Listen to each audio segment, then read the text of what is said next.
Yankees Entertainment and Sports Network.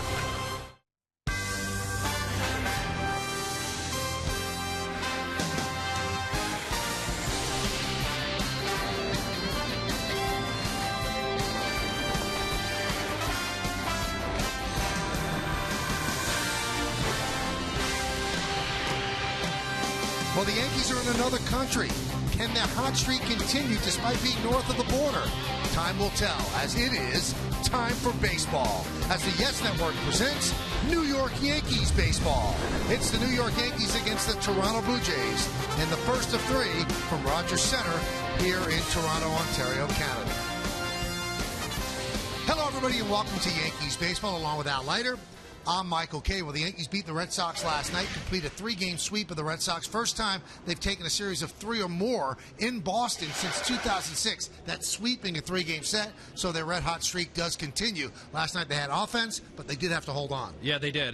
Brett Gardner's been great. I think at the top of the order, Ellsbury and Gardner's been awfully a great igniter. This in the sixth inning, a three-run homer, and you mentioned it, Michael.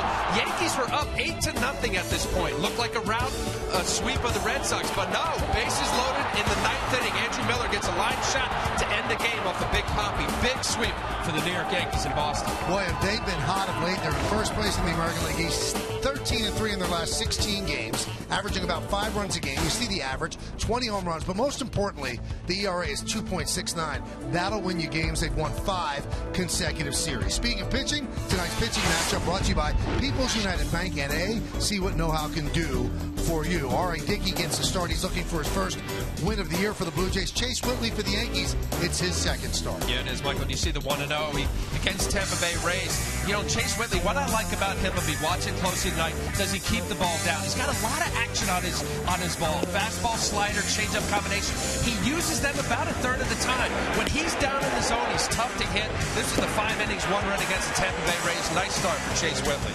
All right, so there's baseball here in Canada. Rogers Center is where we are. Yankees against the Blue Jays. When we come back, lineups, first pitch, baseball, coming up next, right here on Yes.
Try one of the new oven-fired artisan flatbread sandwiches. Blimpie, America's Sub Shop. By Mazda. Mazda is KBB.com's lowest cost-to-own brand in over 5 years. And by RE/MAX. Nobody sells more real estate than RE/MAX. Kind of an overcast night, so they're going to have the roof closed here at Rogers Center. We get ready for Yankees against the Blue Jays. And we'll start you off with what's made the Yankees so good over the last 16 games. And it's the T-Mobile game changer. And really what it is the top of their order. Jacoby Ellsbury, this year hitting .351, 19 runs, and 9 stolen bases. Brett Gardner, .320, 17 runs, and 8 stolen bases. And here's what Joe Girardi, the Yankee manager, had to say about the top of his lineup. They get our offense going. I mean, that's their job, and they've been really good at it. And you look at the stretch that we've been in, they played extremely well. They had a tremendous weekend, a big part of our success in Boston, and we needed to continue. And you know, you can't expect Jake to get on 6 times every night. It'd be nice, but both of these guys have the ability to change a game in a lot of different ways, and that's what they've been doing. To amplify the point, the top 2 spots in the Yankee batting order have combined for a .409 on-base percentage this season. That's the highest for any big league team from those batting slots. Al, it's got to be very difficult for a pitcher to start a game and know you have to face those 2. Yeah, that's right, Michael. You know, just listen to Joe Girardi. He can appreciate it, having been a catcher in his playing days. When you have 2 guys, as the Yankees do right now with Ellsbury and Gardner, that are igniting the offense, and I can't stress that enough, it puts the onus on the pitcher, Michael, to have to pitch through the teeth of every lineup. In some lineups that are deep, and the Yankees, they've been hitting the ball out of the ballpark, and yes, there are some spots where maybe you can potentially pitch around. But a guy like what Brett Gardner's done and Ellsbury, not only to get on base, we're talking .320, .350 batting average, Michael, but we're also talking about guys that will create some havoc by stealing. It's really a weapon. It's good. And it's also hard to match up against them because they both hit left-handers. Let's take a look at the entire Yankees starting lineup tonight, which is presented by Lexus. They'll face that man, R.A. Dickey. We told you about Ellsbury up top playing center. Brett Gardner's in left. It's a different lineup tonight. Alex Rodriguez, the DH, will hit third. Cleaning up in right field, Carlos Beltran. Steven Drew bats 5th tonight. He'll play second base. Chase Headley at third base bats 6th. The number 7 hitter, first baseman Garrett Jones. Nothing wrong with Mark Teixeira, just a night off. The catcher is John Ryan Murphy batting 8th. And the number 9 hitter is the shortstop, D.D. Gregorius. R.A. Dickey, the 40-year-old right-hander from Nashville, Tennessee. He was a former first-round draft pick by the Texas Rangers in 1996 out of the University of Tennessee. You see the high ERA. 5.23, not good. The 31 innings, 13 walks, 20 strikeouts. Knuckleballer. He's got to be in the zone. Let's take a look at the pitcher's scatter report brought to you by your Tri-Honda dealers. I mentioned about the 5.23 ERA. Well, he's winless, and this is the first time through his first 5 starts that he has not gotten a win. And I'll tell you, Michael, this offense is good, but not when Mr. Dickey's on the mound. His runs per game is 2.8, not very good. Oh, Canada. I'll tell you, since joining the Jays at Yankee Stadium, R.A. Dickey's 0-2 with a 3.29. Respectable ERA against the Yankees. Here at Rogers Center, he's 3-0 with a .45 ERA. So he loves pitching here against the Yanks. And tough to hit first pass. A 135 batting average against through the first time through the order, which is kind of typical of a starter. Then it goes to 312. Big jump. So Dickey is ready. He has finished his warm-ups, and Jacoby Ellsbury will come to the plate. Yankees just swept the Red Sox, 3 straight at Fenway Park. And they played a lot of the first month plus of the season on the road. And they've done very, very well on the road. That has been one of their strengths. On the road, they're 10-3. Ellsbury's ready. R.A. Dickey is ready. And let's do it here in Toronto. First pitch is a strike, and we're underway. Mike Estabrook is the home plate ump. Ed Hickox at first. Toby Basner at second. And the crew chief is Dana DeMuth at third. That one is looped towards short. Right there is Goins, and there's one away. Why don't we check out the entire Blue Jay defense? It's presented by Geico. Valencia, Pilar, and Ezekiel Carrera is in right field. In the infield, Donaldson, Goins, Travis, and Encarnacion, that's third to first. Tolle is behind the plate, and R.A. Dickey is on the mound. Tolle was not with the Blue Jays when they opened the season at Yankee Stadium, but Diana Navarro is hurt, and they called up Tolle, who has long been R.A. Dickey's personal catcher. Russell Martin getting the night off. Pitches inside to Gardner.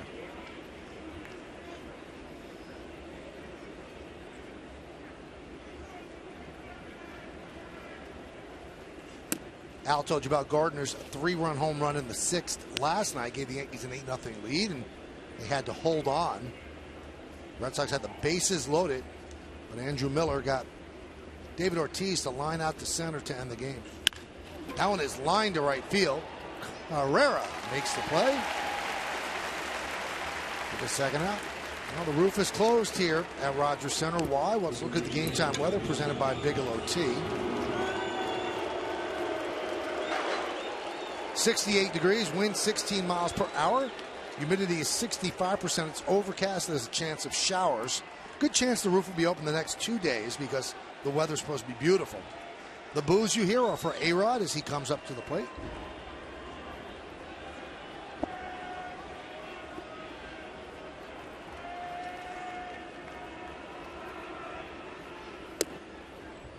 Pitch is outside.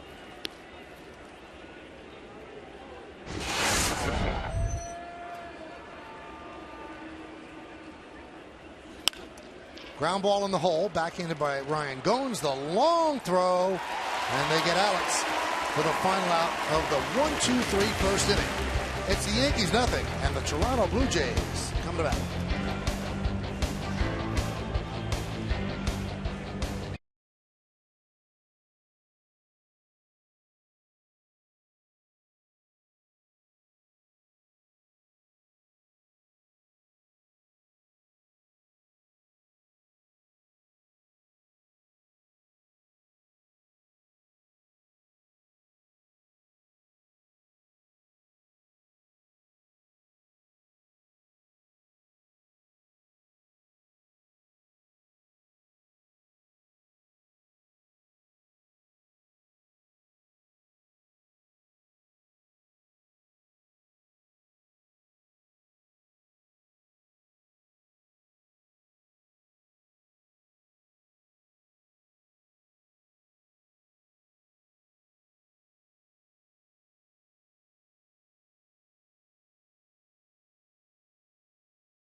Be facing Chase Whitley tonight, and they lead off their rookie second baseman Devin Travis. What a season he's having early. Josh Donaldson at third base will bat second. Hitting third, the DH Jose Bautista.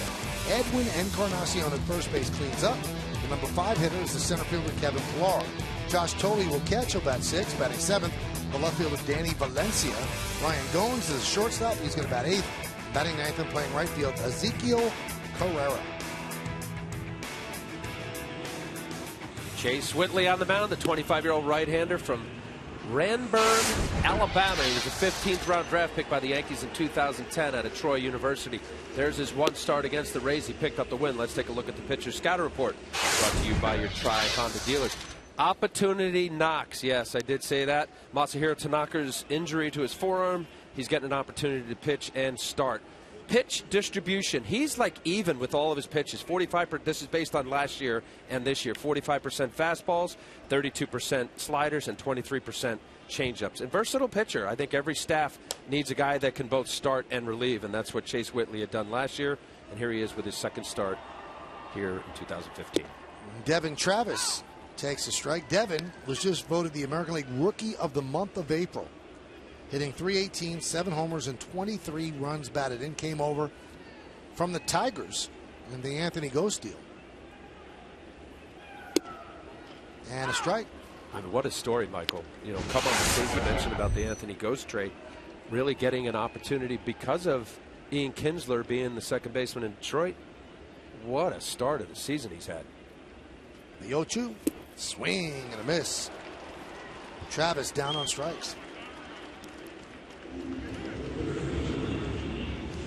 Let's take a look now at the Blue Jays team scouting report brought to you by Mohegan Sun. All right, well, you just got to know a couple things quick about this. Solid offense, to say the least. The third in the American League in home runs with 32. Number 1 in baseball in runs scored with 144 runs. They can hit.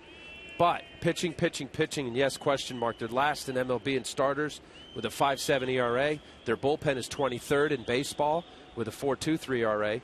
Really not sure of the closer situation. They don't really have a true ace. And a new attitude, Michael. Brought in Russell Martin, a 5-year deal. Josh Donaldson, a gamer, traded for Brett Lawrie with Oakland.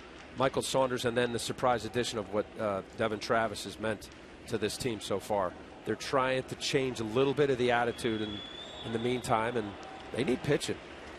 It seems like an obvious broad stroke, and they have some veteran guys, Burley, Dickey tonight, like Drew Hutchinson. They just sent down the young pitcher Daniel Norris. When you have an ERA of almost 6 through 26 game starts, it's pretty tough to win games. Al, the big question about this team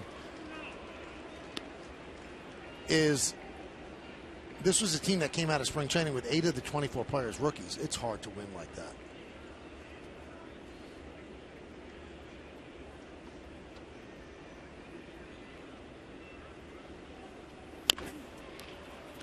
Right back to Whitley.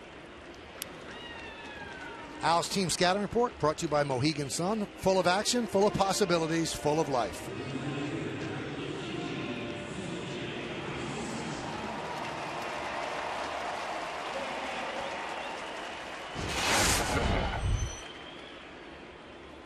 Well, I mentioned about the offense, Michael. Batista has been struggling, as well as Encarnacion. I believe they will be here. Jose Batista's got a sore shoulder. Has been DHing. Not the same. Guy can hit a fastball, especially on the inner half. You mentioned about the young players, Michael, and there's one thing about having a core of veteran players that have been there, done that, and then you mix those young players around them. But when you have basically 3 of your 5 starters as rookies, and then 2 go-to guys from your pen. I mean, Miguel Castro was their closer after Brett Cecil had a sore shoulder coming out of spring, along with Roberto Osuna, who I love their arms. They're in key roles to have to perform. That's different than sprinkling in outings or performances or bats that aren't as key or high pressure.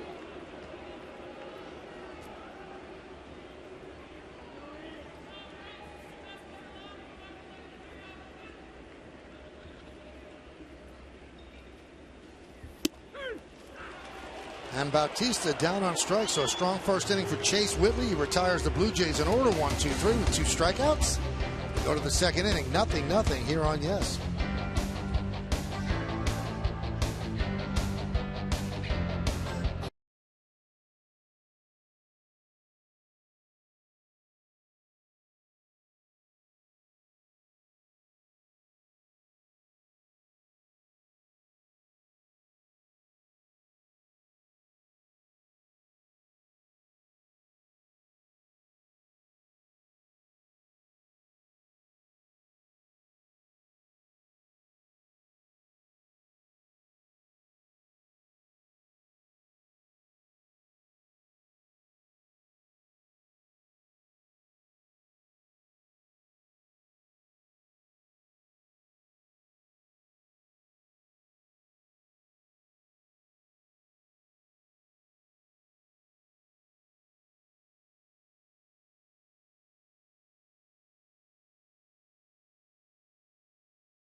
Inspired Medicine, and Jose Reyes has been on the injury report a lot throughout his career. You see his stints on the DL, last couple of years with the Blue Jays, ankle injuries, hamstring injuries, which have always bedeviled him, and now he's on the 15-day DL with a cracked rib, and he's expected out maybe another month.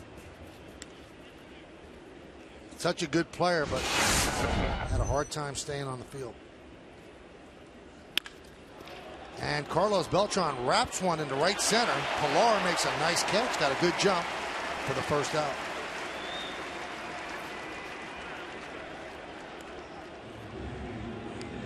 Well, when Beltran struggles, he hits it hard, right on the screws. Kevin Pilar playing center field. Talk about an excellent defenseman in outfield, center field. See, nice line drive, stays through the middle of it. Almost overruns it. Kevin Pilar early going, Michael. He's almost a highlight reel. Yep. Stole a home run. Stephen Drew gets moved up to the 5th spot in the Yankee order tonight. And he is 0 for his last 9 and 3 for 30. His average at 155. He does have the 4 homers and the 10 ribbies.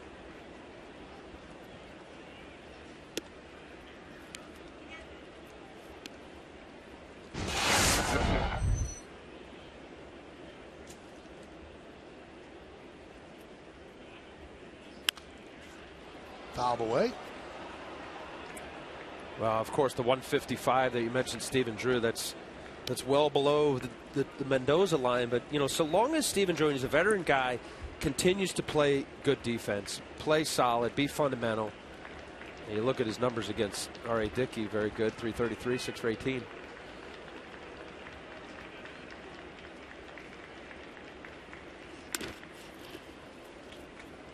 Grounded right side. They get Drew. 4-3 as Travis made the play. And you know how you also get through it, or it's overlooked, you're winning. It's even with Beltran. I mean, the fact that the Yankees are 16-9.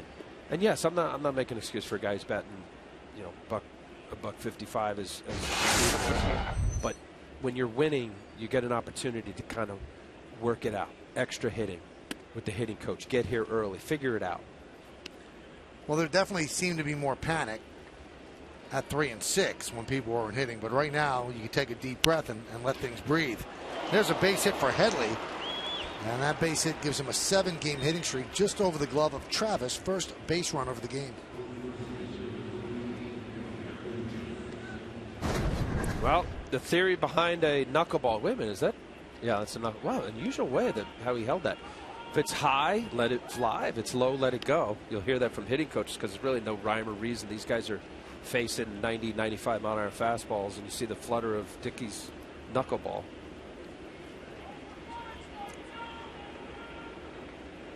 Well, here's Garrett Jones. Hitless in his last 12 at-bats, starting at first base in place of Teixeira just getting a night off. Takes a first pitch strike.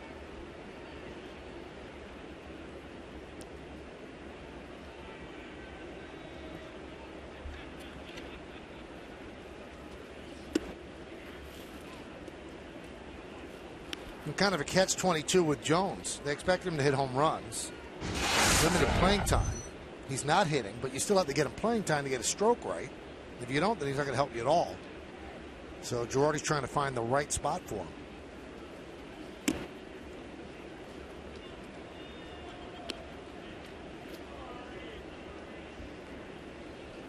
And this is a good spot because he's 6 for 16 against Dickey.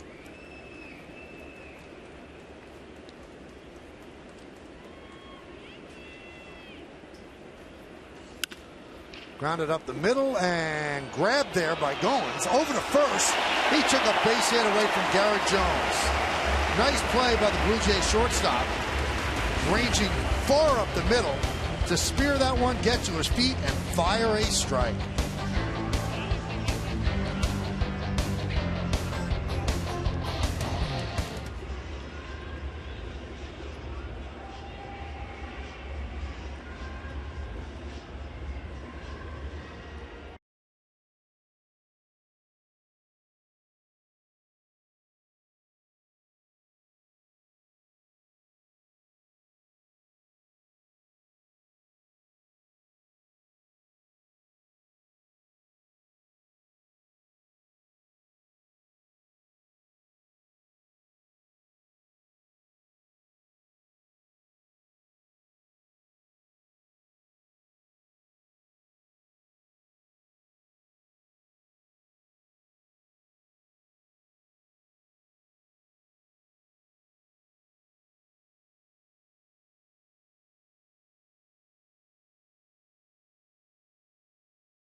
defense presented by Geico. Gardner, Ellsbury, and Beltran left to right in the outfield. Infield, it's Headley, Gregorius, Drew, and Jones. That's third to first. John Ryan Murphy behind the plate, and Whitley is on the mound. It'll be 4, 5, and 6 in the Blue Jays order. Encarnacion, Pilar, and Tolley. Blue Jays just finished a 10-game road trip, 3-7, 0-3 against Tampa Bay, 1-2 against Boston, 2-2 against Cleveland. There's a strike.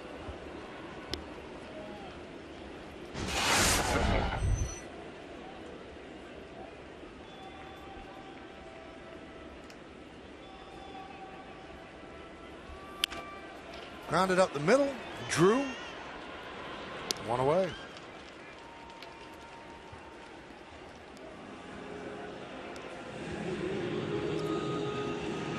Yeah, looking already with this new turf up here in Toronto at Rogers Center, Michael, we've seen a lot of ground balls just getting eaten up by this turf.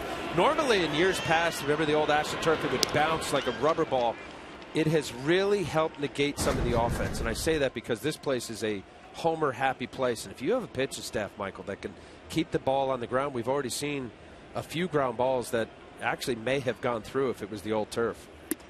The one to Alex to end the first, to Goins right, and Garrett Jones to end the last inning.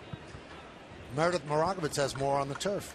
Well, there's actually a reason why things are slowing down. They redid the turf, and really it's the infill that they used. It's more of a concentrated rubber, and you see as that ball goes through the infield, that rubber actually comes up, and that's been the difference maker. And it's funny, I was sitting down there in the dugout with CC Sabathia as they were waiting to get on the field, and the Jays finish up batting practice, and he, along with a couple other pitchers, were just sitting there in disbelief at how the ball is dying. It certainly wasn't like that, Al, as you mentioned, a few years ago. And they were happy, right, Meredith? Incredibly happy. Cheerful, laughing out loud. They couldn't believe that the ball wasn't flying to the wall like it typically did. Yeah. Kind of like stunned kids out there watching this happen for the first time.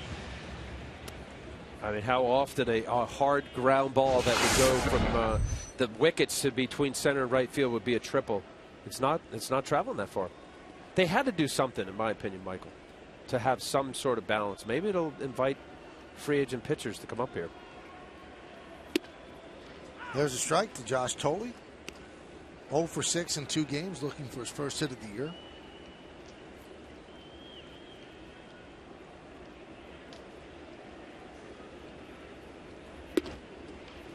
Another strike, so Whitley working quickly and throwing strikes. Now, of course, Michael, I'm coming from a pitcher's hat. Plenty of hitters on the Blue Jays have complained the opposite, obviously.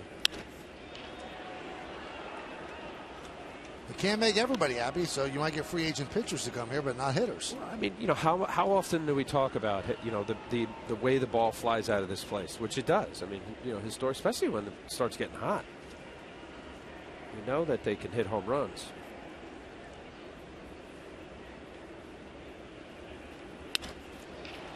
Fly ball right field, and it falls in front of Beltran, who really attacked that with great trepidation. Looked like he might have had a play, but decided to play it on a hop, so a base hit for Tolley. Yeah, I thought it was more off the end of the bat. You see where Stephen Drew's playing short right field, and then the ball just died. Played it safely. And look, Carlos Beltran doesn't have the same speed as he once did. His knee injuries. I don't know if he went after it, Michael. That would have been a heck of a play.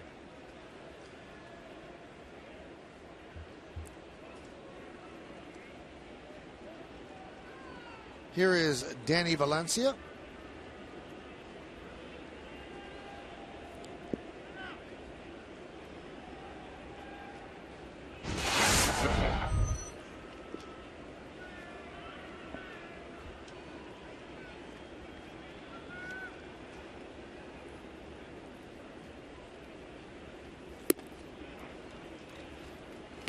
One and 0.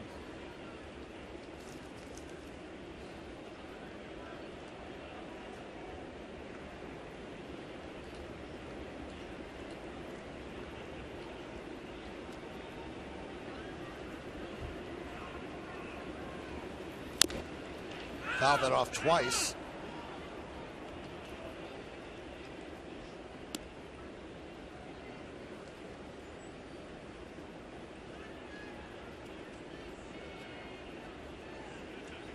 So the count 1-1.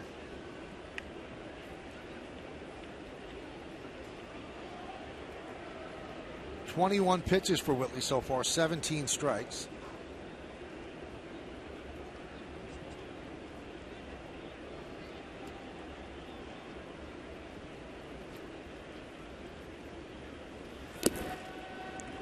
Two and one.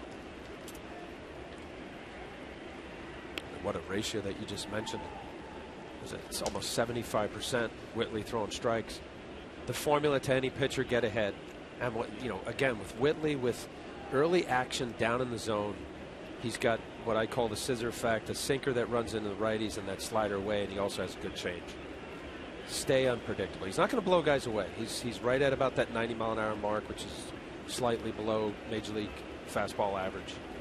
You have 3 pitches, tough to hit. 2-2.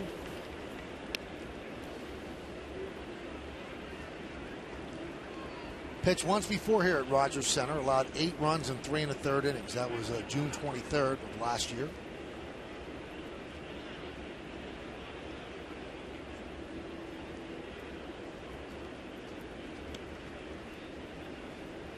Two. High fly ball, shallow left. Gregorius gets called off by Gardner, who makes the play for the final out of the second. No runs a hit, no errors. One man left. We played 2. Nothing.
At Bat, the #1 app for live baseball. At Bat is up to the moment and at any moment with in-game highlights, live look-ins, replay reviews, radio broadcasts, statcasts, and more. Get MLB.com at Bat for your smartphone or tablet today.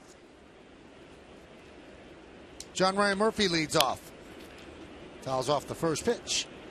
0-1.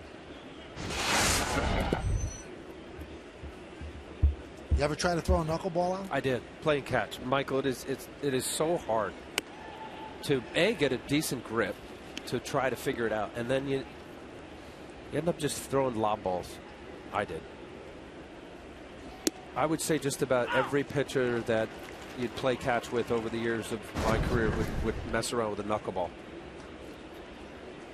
I mean, it's unusual. Obviously, you see the nature of trying to not spin the baseball, which gives it the unorthodox movement, unpredictable movement. If you had mastered it, you'd be on the field right now rather than up here. Well, that would be possible, yeah. It looks easy, right? There's little effort. Just come out, push the ball. Now it's line to center. And Pilar runs it down. as my old pitching coach, Charlie Huff, when I was with the Mets. And I used to, what a great guy. I just could mess with him, kid around. Charlie Huff was a knuckleballer his whole big league career. He was a conventional pitcher, Mike, when he came up through the minor leagues with the Dodgers. And I said, really, Charlie? Looks like you'd sit in a rocking chair. He said, Al, I know it looks that way, but my effort was every bit the same as somebody trying to throw a ball 95. Which is hard to believe, because all you're trying to do is not spin the baseball and throw it 78 miles an hour. Well, Dickey was drafted as a regular pitcher, and it just wasn't happening. The Texas Rangers at that time, Earl Hershiser and Buck Showalter said, listen, if you want to stay up here, you have to do something else. Which is pretty nice. I mean, you just don't pick up a knuckleball. You absolutely have to work at it. It's a definite unique trait, I guess, if you would. And to win a Cy Young with it. I mean, what a great story. Right? What is he, 20 game winner with the Mets? 2012?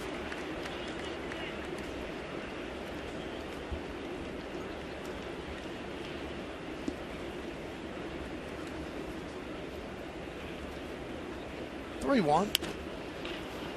Gregorius fouls it away. Well, that was the big trade. I mean, you look at the team, Michael, and what the Blue Jays have done the last couple of years. That was along with what they tried to do, Alex Anthopoulos, the general manager, to change, what was going on up here. The big trade with the Marlins was the Reyes Burley, Josh Johnson trade. Ground ball is short. Surf just eat the ball up. I know that was right at Goins, but. And then the trade of Dickey, when they traded Noah Syndergaard, Travis d'Arnaud,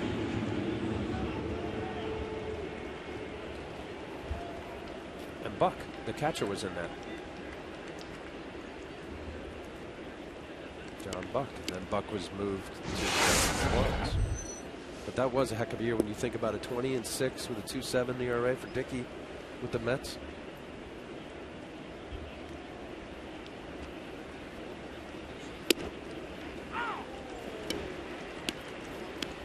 I thought it was a smart trade for the Mets. Older pitcher. They were still a couple of years away from contending, and they got a pretty good return. I think it was a great trade for the Mets. Yeah. I mean, you think Noah Syndergaard, who knows how that's going to play out for the Mets? Big right-hander, power arm. There's the trade now. Travis d'Arnaud was batting second until he got hurt.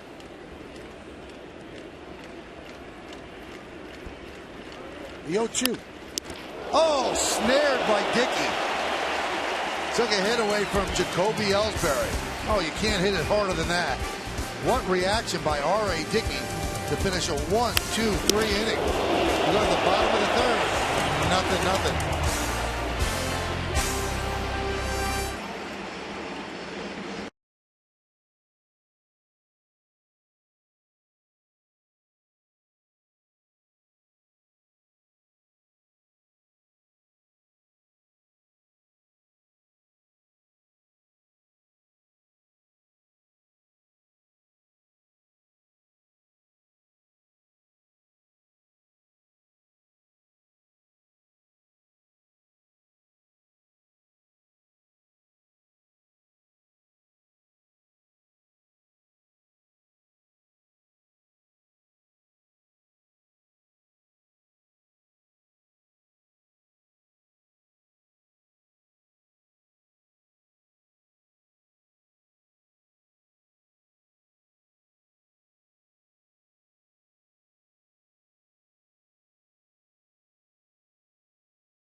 Of the Yankees. We started the conversation with this. Tonight, Clayton Kershaw goes for his 100th career win. Can he realistically reach 300. Why or why not? One of the responses comes from Brandon Hyuk. Yes, with the way baseball is evolving more into a pitcher's league, Kershaw's dominance of the league will grow. Follow Yes Network and tweet us your responses using hashtag Yankees Camry Hybrid to keep the conversation going. Boy, I don't agree. I don't either. Because, there's pitching, but there's talk about going to a 6-man rotation. You can have less chances to win games, fewer chances. Think about, Michael, as great as Clayton Kershaw's been, and I love him. He's 27 years old. Let's say he wins tonight. He pitches 13 more years. He's got to average over 15 wins a year. Not happening. Until he's 40 every year. 300 wins is special. And you mentioned that. I don't know where baseball's going to go. You're seeing a lot of DL pitchers and Tommy John surgeries, etc. I don't know. Is there going to be a day where there's a 6-man rotation, depending upon if that staff warrants it? Older guys sprinkled in with some young power arms. And also, if he stays in the National League, I think it's harder to win games because you have to pinch hit for pitchers and tie games. In the American League, you can let a guy pitch 8 innings if it's 1-1. He never has to come up. If he stays with the Dodgers, I don't see it happening. And even if he comes to the American League, I don't see it happening.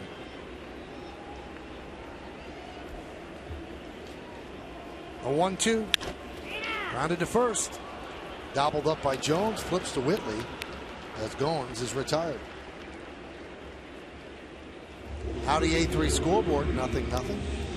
I'll tell you, look at this Blue Jay team. I think there's a lot of pressure on them to make the playoffs this year. They're 12-14. I think there's pressure on their manager, John Gibbons. A warning shot was fired during the offseason when they tried to hire Dan Duquette, the GM of the Orioles, as their president. They weren't allowed because Duquette has a contract, and Peter Angelos did not want to let him out of that contract. So that was a signal to the GM, signal to the whole organization. We're not going to keep losing like this. I think it was even more than GM. I think they were looking for Dan Duquette. No, to be the president. Yeah. A bunt, and Whitley throws the ball away. Carrera around second. He's going to third. The throw from Drew is Adam Tone.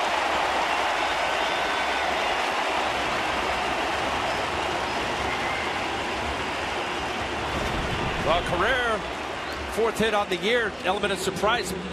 Wow, he just whiffed it. Whitley did not get a grip on the baseball, backing up third base. The way the configuration here is at Rogers Center, the ball just keeps rolling down the right field line. And with the speed of Carrera getting to third, watch here, never gets a grip on the baseball. And he's kind of got a pinch. His fingers are together and his thumb's off to the side. Just did not get a grip. You rush in the throw. That's what happens with speed. You have somebody like Carrera scooting down the line. Nice drag bunt. Whitley did not get a grip on the baseball. Runner at third base. Infield single, E1 allowing the runner to go to third. Yankees play the infield back for Devin Travis, so give up a run.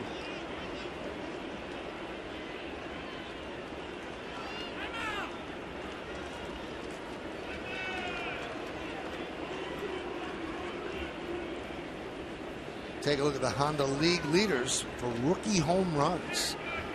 And this is all of baseball. Travis has 7. And that puts him on top of the leader list. Pedersen 6.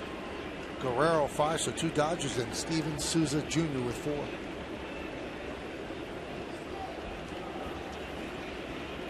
A 1-0. 1-1. Travis struck out in the first inning.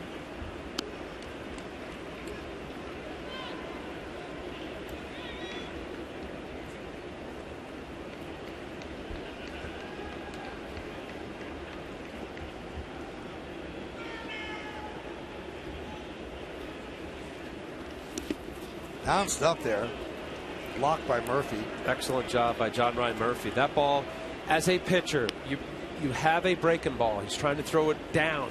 You have a guy in Devin Travis, a good hitter so far early on. We just showed the stats leading baseball. That was a changeup, just spiked it. Trusting your catcher to be able to block the baseball with a runner at third base.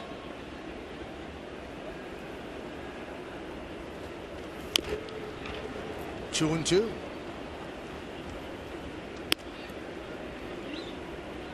We're in the bottom of the 3rd inning at Rogers Center. Yankees and the Blue Jays 0-0. Beginning of a 3-game set.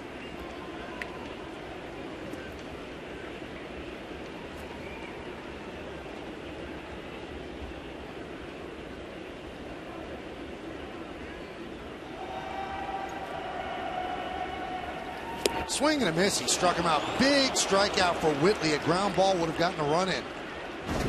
Watch the break on this. After the fastball in, Travis gets a curveball. Great break. Perfect location. The 79-mile-an-hour speed. The differential between Whitley's 90-91 to this. This is a great pitch right here. You look at where it is. It looks just boom, drop straight down. Tough pitch for Travis. I think he's susceptible to that. He really could hit a fastball. That was a good pitch sequence that Whitley, along with John Ryan Murphy, did. Here's Josh Donaldson.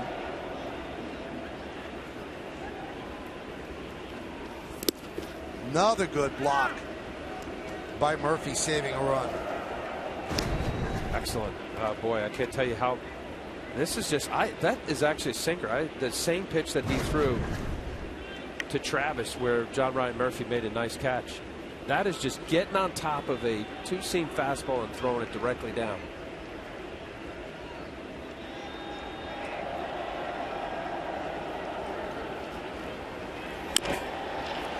Chop to Headley, gets a nice hop, sets and fires, and Whitley works out of trouble. No runs a hit, one error, and one man left on base. Let's go to the fourth. 0-0.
Playoff action. Don't miss Fox Sports Live tonight at 11. You can see it on Fox Sports 1, or stay tuned for the simulcast of Fox Sports Live immediately following Yankees coverage right here on Yes.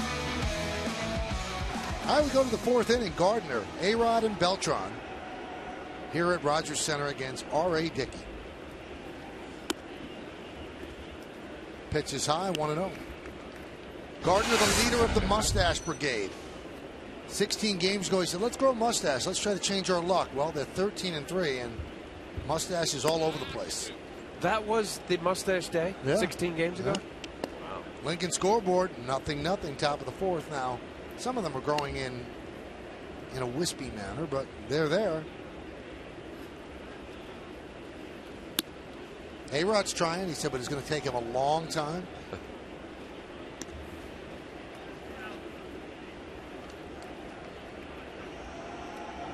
He's got a long way to go. Come on, he hasn't shaved in 16 days, and that's all it is? No. He started later. Oh, okay. He was a late starter. A lot of people ask, well, I thought the Yankees don't have facial hair. No. The Yankees can't have beards. They've always been able to have mustaches. Thurman Munson had a mustache. Goose Gossage had a mustache. Don Mattingly had a mustache. You just can't grow a beard. Or past the bottom of your lip, right? That has been flirted with because Goose Gossage just came down. And Mattingly used to push it. Gardner works a leadoff walk, so he's a threat to go.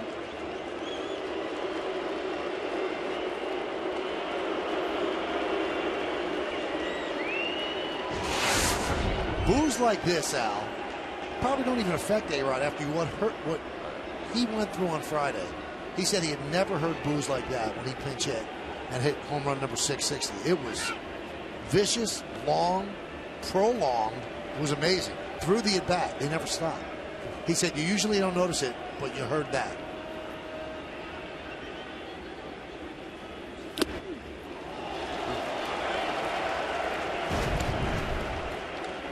Knuckleball grip up, and Alex takes a healthy cut. Just enough inside, but that is a big swing. Big thing about facing a knuckleballer, don't slow your swing down. Be aggressive through the hitting zone.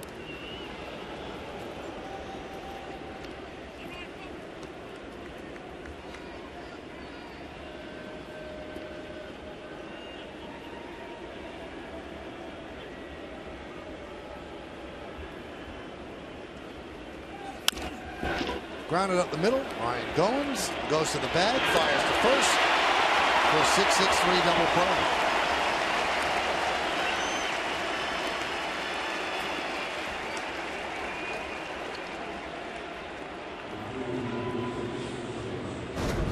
Ryan Goins getting a chance at everyday shortstop with Jose Reyes out. You see the little flutter down, and Alex commits to his swing, but Goins looking like a little Ozzie Smith here. Flashing some leather. Beltran hit a bullet to right center, run down by Pilar. That was in the second inning.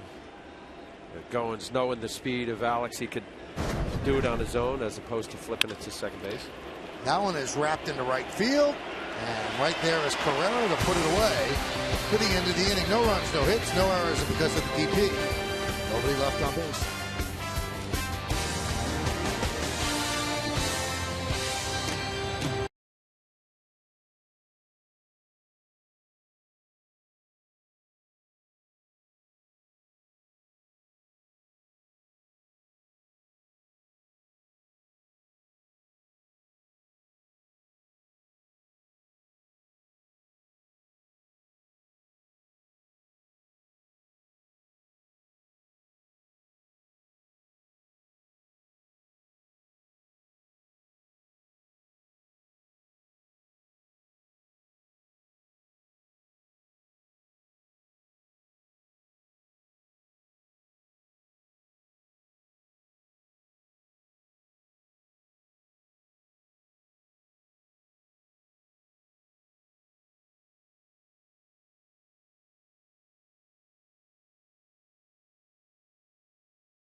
Or more on car insurance by TriStateGMC.com and by the New York Lottery. Hey, you never know. They go to the bottom of the fourth. Bautista against Whitley. Lincoln scoreboard, 0-0.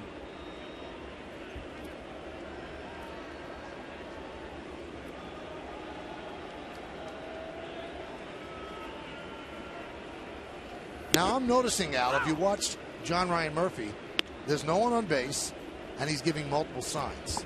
Now, it's always been a rumor around the American League that the Blue Jays steal signs, maybe from the hotel.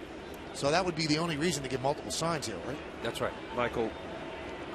You know, stuff happens in the past, and there's been different pitching staffs going to different stadiums where you just think something's going on. And this was a couple years ago. There was an incident when the White Sox came in. There was somebody out out in center field with something.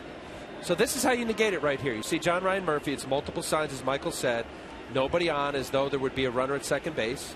And you pitch it like there's a runner on. You have multiple signs so that if there is some kind of funniness, and I'm not assuming that there is, but you feel more comfortable. And I can tell you I did that in a couple places, Michael, and one in particular. Good front door changeup or sinker. That ball is 82 miles an hour and just dips. Batista's just not right. He's had that right shoulder issue. You see the side of his hand here. This is a changeup. Nice pitch. You see the plane on that. Whitley just down in the zone. Looks like it's going to be thigh high or lower. And John Ryan Murphy, nice catch. I had a situation in 1995 at the Jacobs Field in Cleveland. Squibbed out to the right side. Jones fields and flips to Whitley. Jam shot. And an old teammate of mine was Doug Linton. He's pitching for Kansas City. Got whacked around the first inning. I saw him in Toronto. I was playing for Toronto at the time. Lance Parrish was my catcher. And he said, Mike McFarland didn't give me a sign after the first inning. He gave up 7 runs, Doug Linton. Right. The rest of the way, he didn't give a sign, and he threw 7 scoreless innings. Wow. Without a sign. So I did the same thing that we're seeing here with Whitley and John Ryan Murphy. Just even for my own psyche, Michael, where if you think that somebody has something, and pitchers are insecure. I was. Rip past Chase Headley. As Pilar picks up a single. Wait a second, I have to stop you. Well, how do you know what to throw? How does the catcher know you're going to throw? There's no sign. All right, so what Mike McFarland did, Doug Linton threw a hot smash past Headley there. Doug Linton threw a fastball curveball. I'm telling you, he said, I'll look fastball. He was getting whacked. Right. 5-6 runs. I'll look fastball and I'll react to your curveball. Didn't throw very hard, but he had a good curveball. I don't know how he did it, but this was the story. But if nothing else, and I know I'm going on here. I'm not insinuating. Well, but you don't have to insinuate. They're using multiple signs with no one on base, so they're insinuating. Right. So, but that's how you negate that stuff. It's like the dumb pitcher who gets mad that the runner at second base is stealing signs. Yeah, after you shake, you give one sign. Right. That's dumb.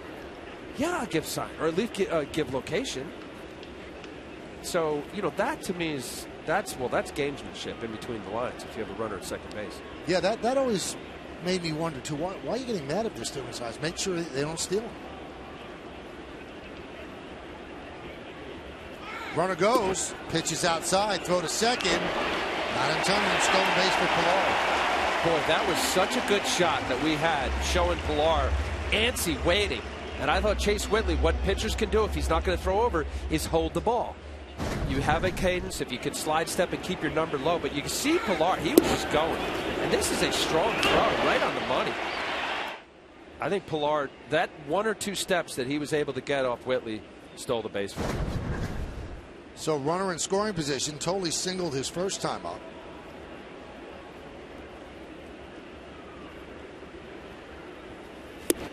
You know who was paranoid about signs being stolen? Clemens. I mean, he'd have you do multiple signs or he'd call the game himself. Whatever ballpark he was in, he never, ever wanted to think that somebody had his signs. I'm telling you, Roger, as good as he was, great as he was, for the most part, I was the same way. I always thought, somebody was getting something, location, the coach's I don't know. I was definitely paranoid when it came to that. Runner goes. Grounded to Stephen Drew. And Whitley works out of trouble. No runs to hit, no errors, and 1 man left on base. We go to the 5th. Nothing.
struggles in left. That wasn't particularly a struggle in left field, but the guy's a shortstop. But they so wanted him for the offense that they converted him to left field, and he took the money and went to left. And I think there are going to be issues out there. You have to hope that he's not really hurt. Here's Stephen Drew, the Bigelow scoreboard, 0-0. Drew, the number 5 hitter in the Yankee lineup. Shows bunt. He takes a strike. Well, especially as well as Hanley Ramirez has started, and as bad as the pitching has been for Boston, especially the rotation, Michael.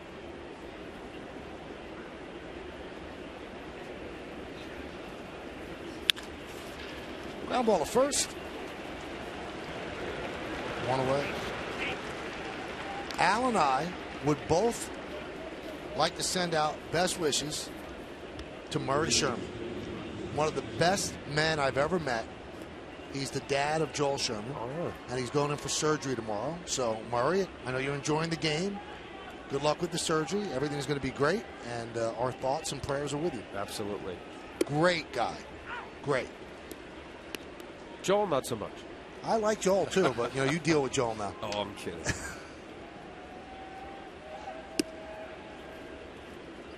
1-1 to Headley.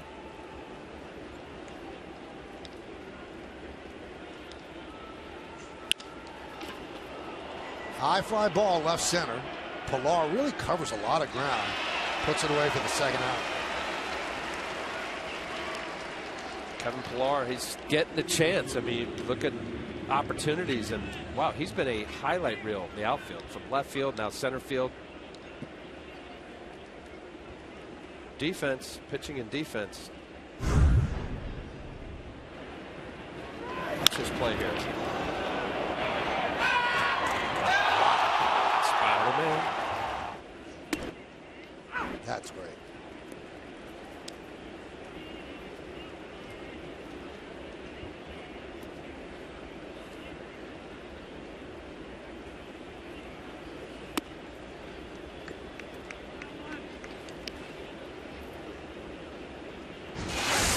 Jones robbed of a hit up the middle. Nice play by Ryan Goins.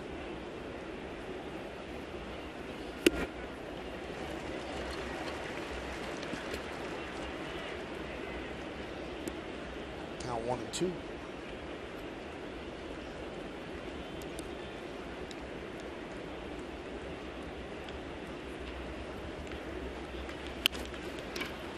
Ground ball to Donaldson. He gets Jones with a final out of a 1-2-3 inning at the end of 4.5. We are halfway through. 0-0. Yankees and the Blue Jays.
Rucco for their entertaining take on the hottest sports headlines.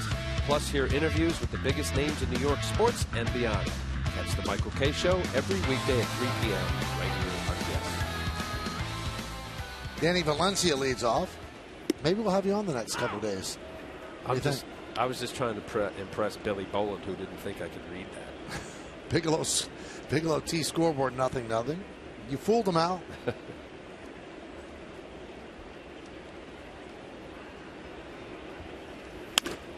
Up the middle, Yankees had him played beautifully. Right there is Drew.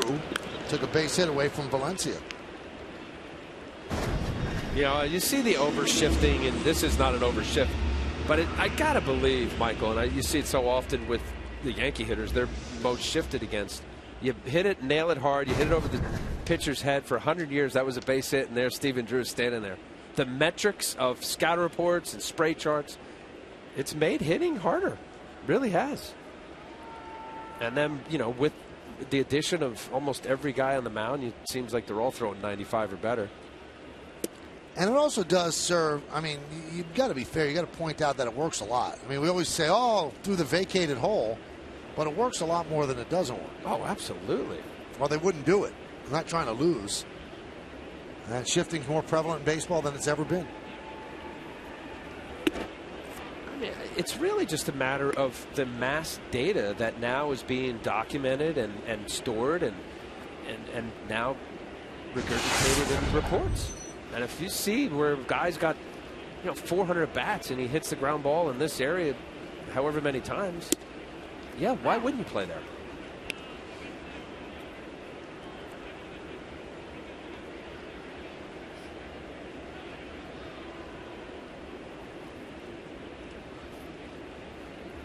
Headley in on what would be the grass at third. Whitley deals a strike. Just 52 pitches, 1 out into the bottom of the fifth.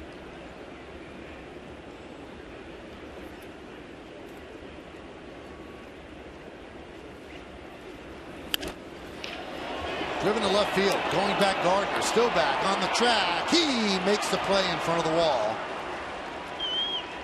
for the second out.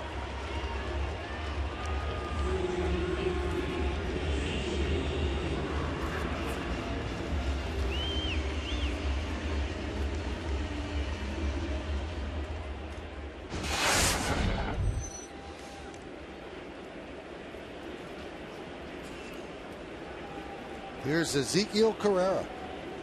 He's called up on May 2nd. Hit .333 at AAA. He got on a bunt last time. Takes a strike. Bunted to the third base side of the mound. Fielded by Whitley. And then Whitley threw it away.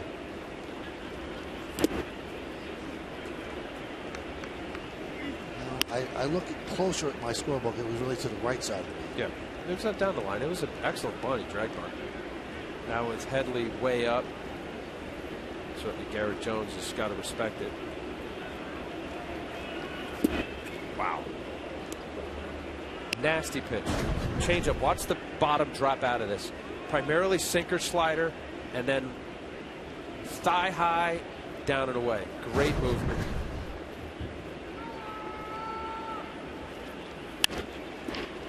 Right at Headley. And that'll do it. Moving right along. 5 innings in the book. All zeros on the scoreboard. Yankees and the Blue Jays head to the 6th inning. Still looking for a run.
Yankees take on the Rangers. Prior to the game, Yankees will celebrate the career of 4-time world champion Bernie Williams with a special ceremony where the Yankees will retire his number 51 and dedicate a plaque in historic Monument Park.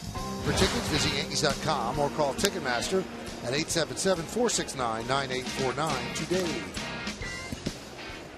Murphy leads off. Count 1-0 against the Yankee catcher.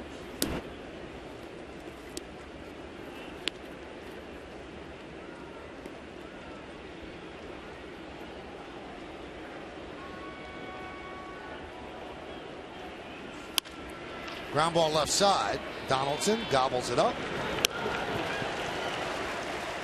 One away. Just got a text from our Jack Curry, and he said that Hanley Ramirez has a left shoulder sprain. So running into the wall. We'll see how long that sits him down.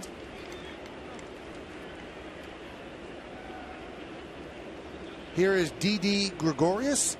Grounded out to short. That was in the third.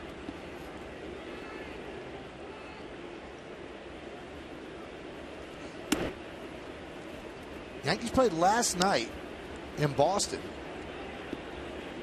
and got a special dispensation from Major League Baseball to travel to Toronto today. There's a rule that you always have to travel the day before. The Yankees got a dispensation because, you know, the Yankees study everything that could help them win. And probably some sleep expert told them it's better to sleep in a town than get to a town late and sleep there. So they traveled and they got in this afternoon. I know during the postseason, San Francisco Giants had done that a couple times. Right. And I'm wondering, I don't think it's the Yankees were the first team that have done it, but right. I think you're seeing more of that, Michael. Ground ball is short. Goins.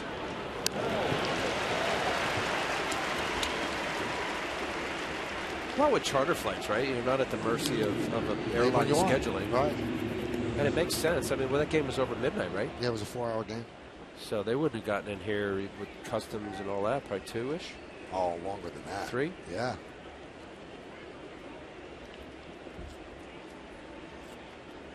Boy, I think all those years in AAA, all those years, a couple years where you're getting up at 4 in the morning, taking the 5 a.m. flight, game day. Game days, really? Yeah, you traveled the day of the game. I mean, there was no charters in AAA. Now, if it works out and the Yankees think it's a positive, they're on Sunday Night Baseball, it seems, more than anybody, and you deal with that a lot. And not just Sunday baseball. I mean, networks want to nationally televise them so that even on getaway days, they're always playing at night.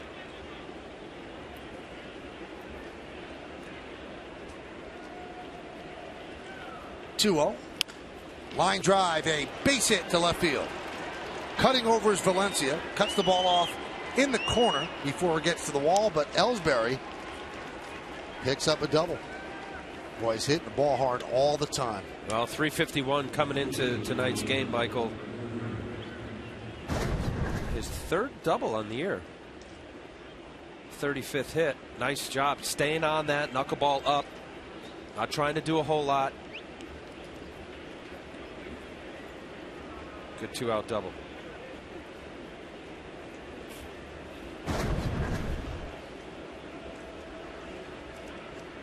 So Ellsbury now has a 7-game hitting streak.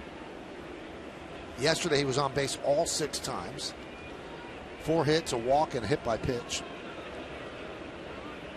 Yankees have their first runner in scoring position. Pitch is high to Gardner. Big at bat for R.A. Dickey. The way that Whitley's thrown, and now you're getting into later in the game. The Yankees have been as good as any bullpen in baseball. 7th inning on. This could be not just a run, but a win or a loss for Dickey's case.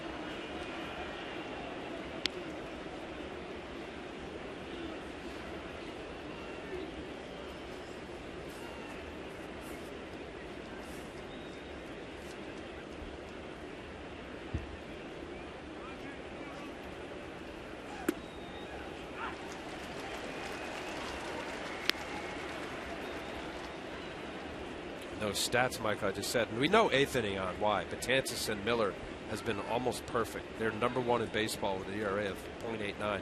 But the 7th inning on, they're second to the Kansas City Royals. That three-headed monster out in Kansas City. And I could see that right here. When Dickey got behind, runner in scoring position, 0-0 game, you're getting late. It's not just a run. It's potentially a loss, especially as good as Whitley's been throwing. And I assume, Michael, with the amount of pitches that Miller threw yesterday, Joe will probably want to stay away from him. So Gardner works a walk. And a big spot here for A-Rod.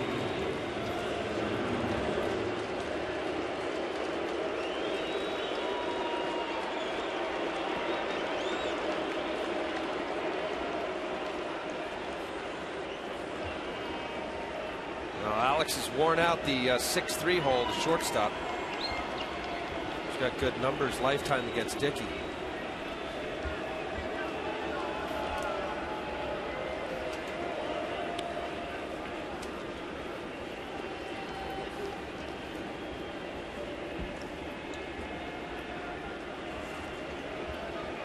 .660 home runs for A-Rod. Tied for 4th place all time with Willie Mays.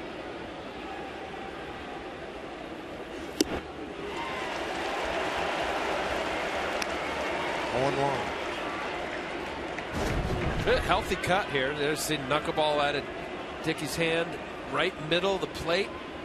Just missed it.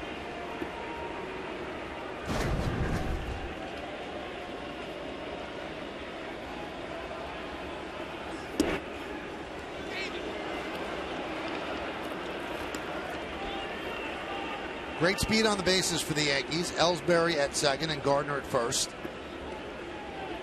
Scoreboard looking for some company. It's 0-0.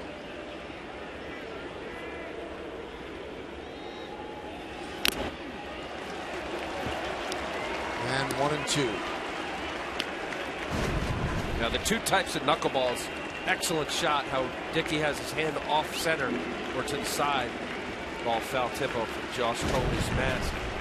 He elevates the velocity. Been throwing mostly around 74, 75 miles an hour. This last knuckleball, you see the two knuckles on the horseshoe part of the baseball. And the head pull off. Nice shot.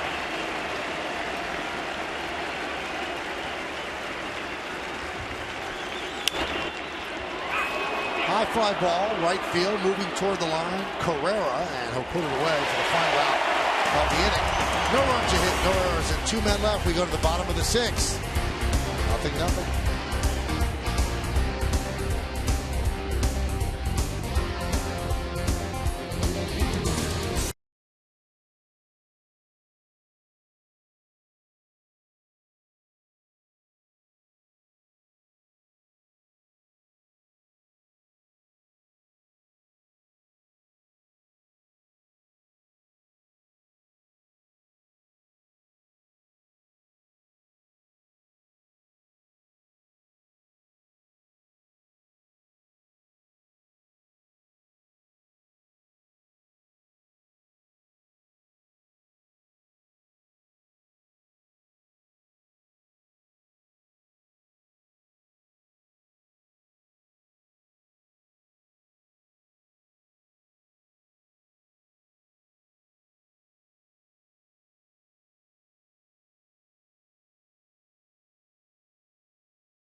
Time now for tomorrow's starting pitchers, brought to you by Verizon Fios, the fastest, most reliable internet. For the Yankees, it'll be Michael Pineda. He's 3-0 on the season with an ERA under 4. He really has been the best and most consistent starter. For the Blue Jays, it'll be Marco Estrada going. He's 1-0 on the season. But getting back to Pineda, coming into tonight's matchup, his 16-to-1 ratio of strikeouts to walk was the best among all AL starters and second best among all MLB starters, trailing only Bartolo Colon of the Mets. His changeup has been exceptional this year. His slider has been good, which we saw last year. But really, with Tanaka going on, he's a huge piece of this rotation.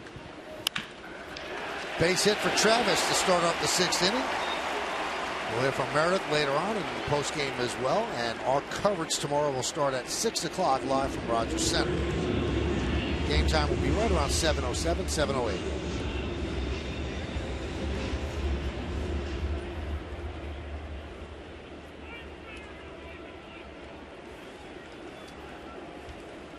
Here's Josh Donaldson.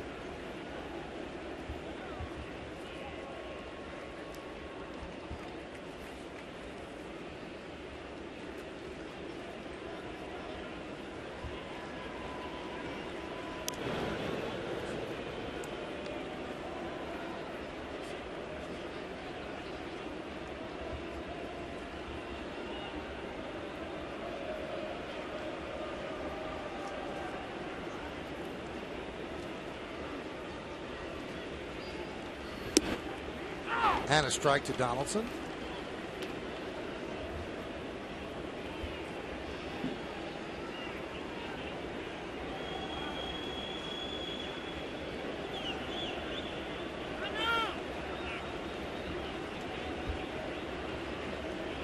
Control the running game. Devin Travis has only got one stolen base, but this is a situation, even though Josh Donaldson has been a middle lineup hitter, as a two-hitter, you're trying to push the ball to the right side. And also give your leadoff batter a chance to run if Travis chooses to. I mentioned he's only got one stolen base. He hasn't been caught. In a game like this, somehow, some way, getting a runner in scoring position and a bloop away from being ahead.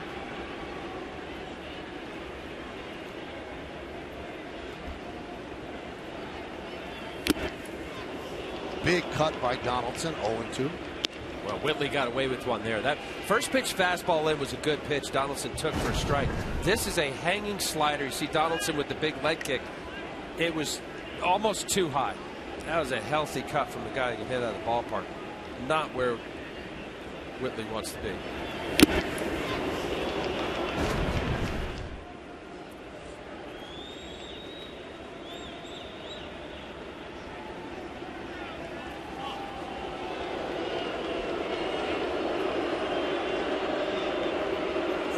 Look at this offense, Michael. Really, between Travis and Donaldson, they've been their most consistent hitters. Donaldson coming into today with 307 batting average, 6 home runs. Again, you're Chase Whitley. You're on the mound facing a pitcher that's tough on your hitters, and R.A. Dickey. From here on out, every pitch, execute. That one is driven deep to center field. Going back is Ellsbury, turning and a play off the base of the wall. Travis rounds third. They're going to hold him there. And the throw is up the third base line over the head of Murphy, but backing up is Whitley as the runners stay put. Second and third, nobody out for Toronto. Well, the middle lineup here, Luis Rivera held up Devin Travis.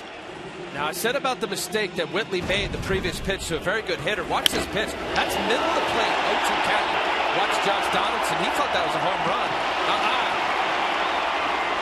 Get on your horse and run. Had some topspin to it, and Didi Gregorius overthrows the cutoff man and John Ryan Murphy.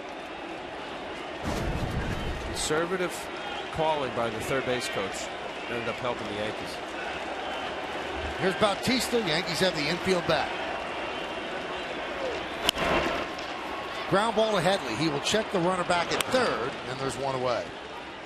Huge out. Sinker down and in to a dangerous hitter in Jose Bautista.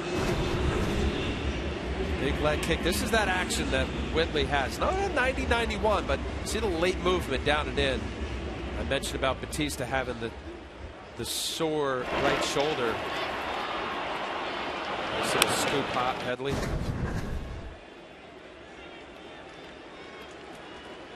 Here's Encarnacion, again the infield bat. One man out, second and third. And a strike from Whitley. Because that was off speed, unlike getting into the count, that's a get me over breaking ball, middle of the plate. Whitley has a chance here, keep the ball down. Yankees playing to pull. See where Stephen Drew, Garrett Jones playing. Whitley 15 of 22 first pitch strikes today. Phenomenal. 74% of his pitch have been strikes.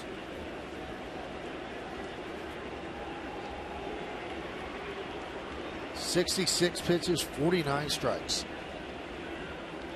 1-1. Missed outside. 2-1. Yankees are very careful with Encarnacion because he hurts them. In 92 games, 16 homers, 51 ribbies.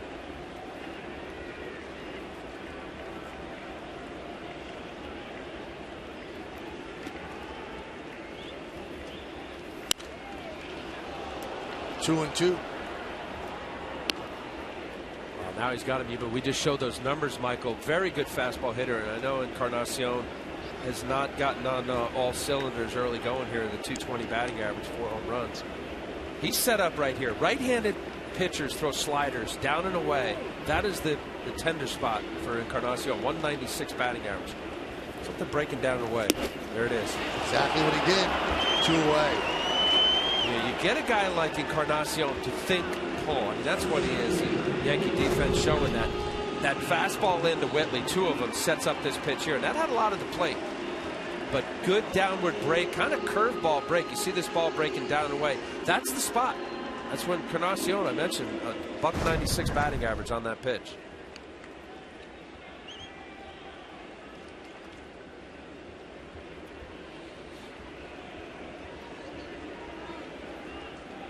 Here's Kevin Pillar. Now 2 outs, second and third.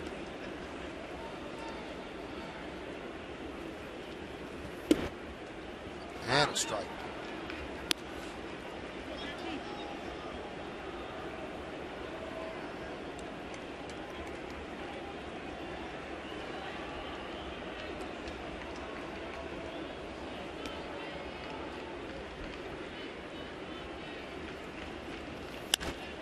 Hammered foul.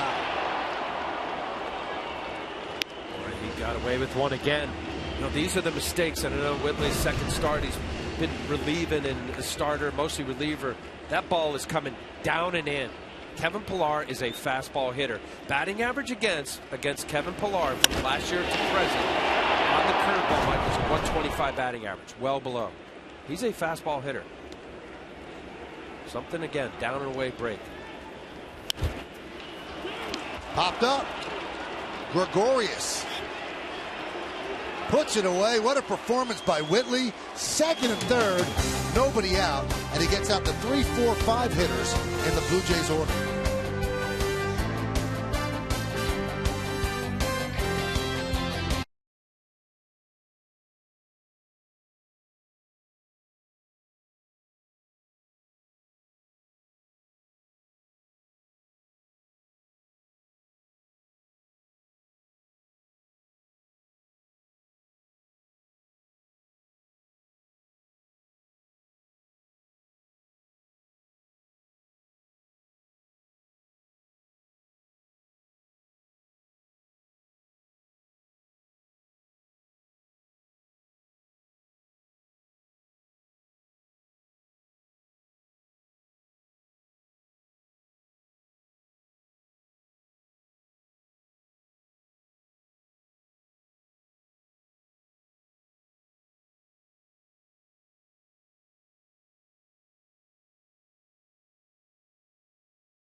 Dickey, 5 hits, no runs in 6 innings.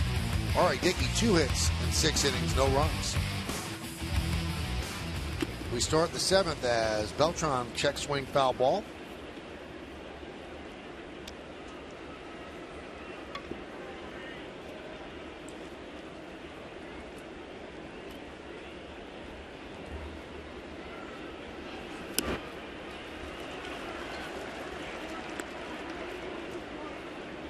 Oh, and 2 on Beltran.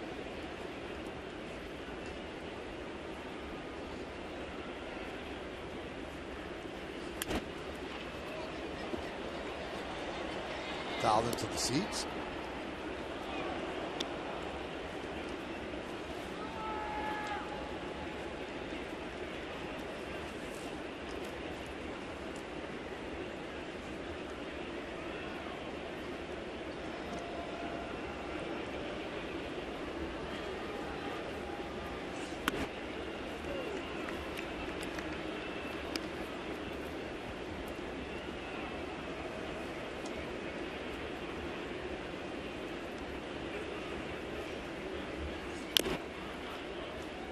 Still 1-2.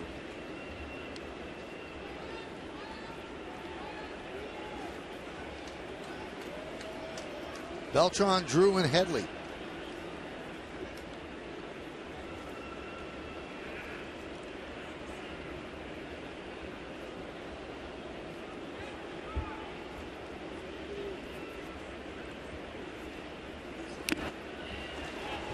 Tolley could not hold on. You know, such a hard indicator, Michael, with the knuckleballers throwing anywhere from 75 to 79 miles an hour. We're trying to watch Beltran. Obviously struggling the 192 batting average. Take good cuts. Big swings, track the ball, swing at strikes. Find that something to carry over to the next start or the next at bat. Jumpstart you. Now, Girardi said he likes what he's seen from Beltran of late. They saw some things with him mechanically, and now it's about pitch selection, but he came into this game 4 hits in his last 8 at-bats, hit the ball very hard at the second, run down by Pilar, and line one to right field in the 4th.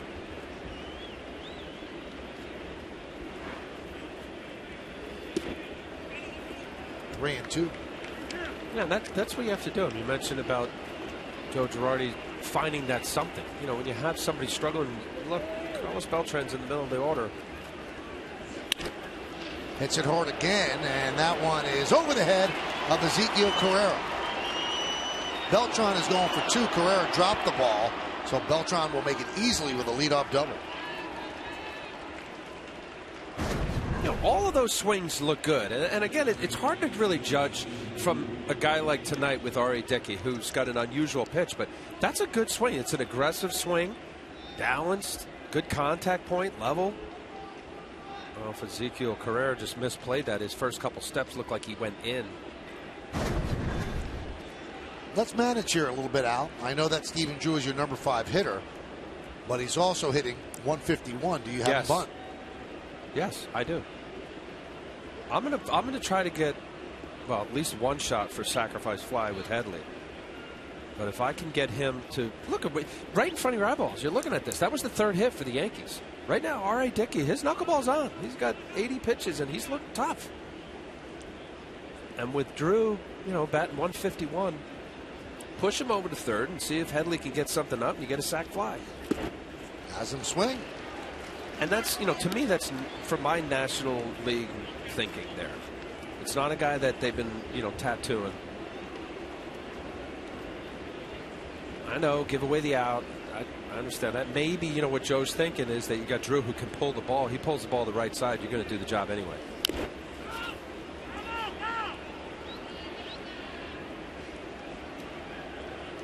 Now he's hitting in the number 5 hole because he was 6 for 18 lifetime against Dickey.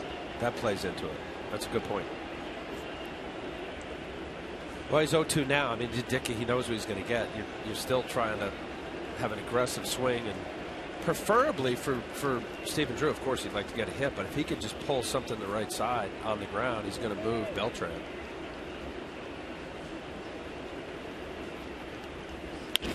And he does the job. Encarnacion flips to R.A. Dickey, and moving to third is Beltran.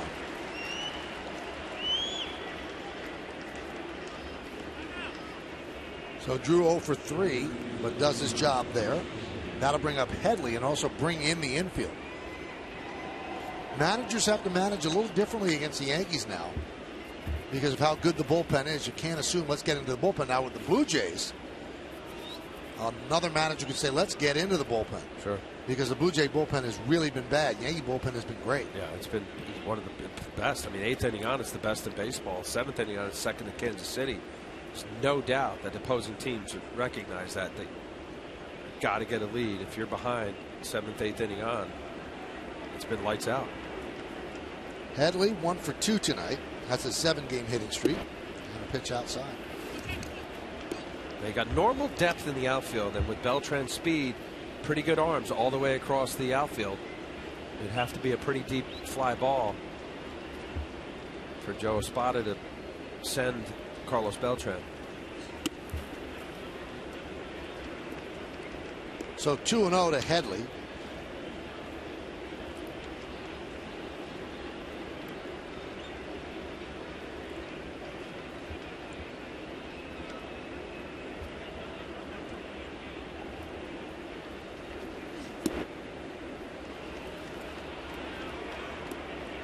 Now 3-0. Well, I think R.A. Dickey, and it's again unconventional for it, but he's got the ability to control it.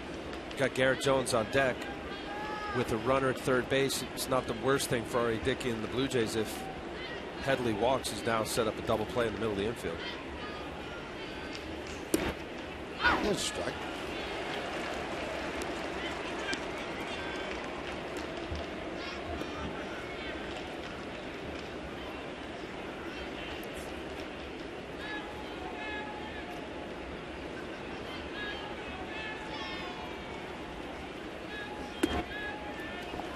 And he walked him. So that does set up the double play with Garrett Jones coming up. Yeah, I think in a quasi-unintentional way, Michael, that was on purpose. R.A. Dickey now is 1 ground ball away from getting out of it. Well, Jones 0 for 2 with 2 ground balls. And you saw John Gibbons backing his infield back to go to double play depth.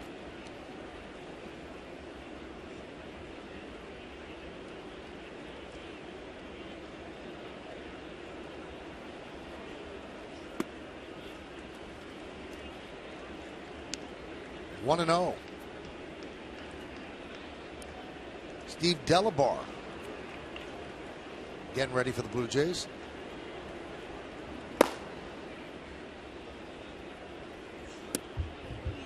Two 2-0, so Dickey has lost the plate.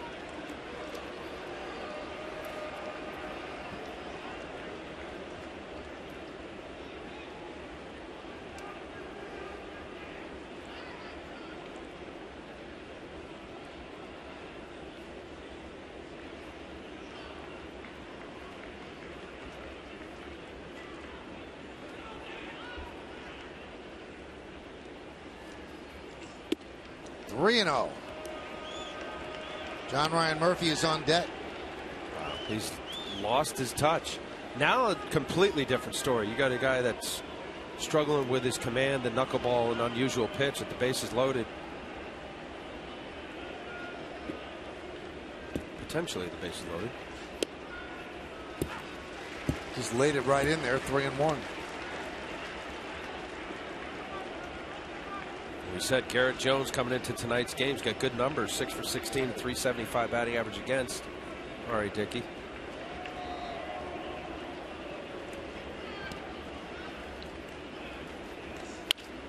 Grounded and off the glove of Encarnacion.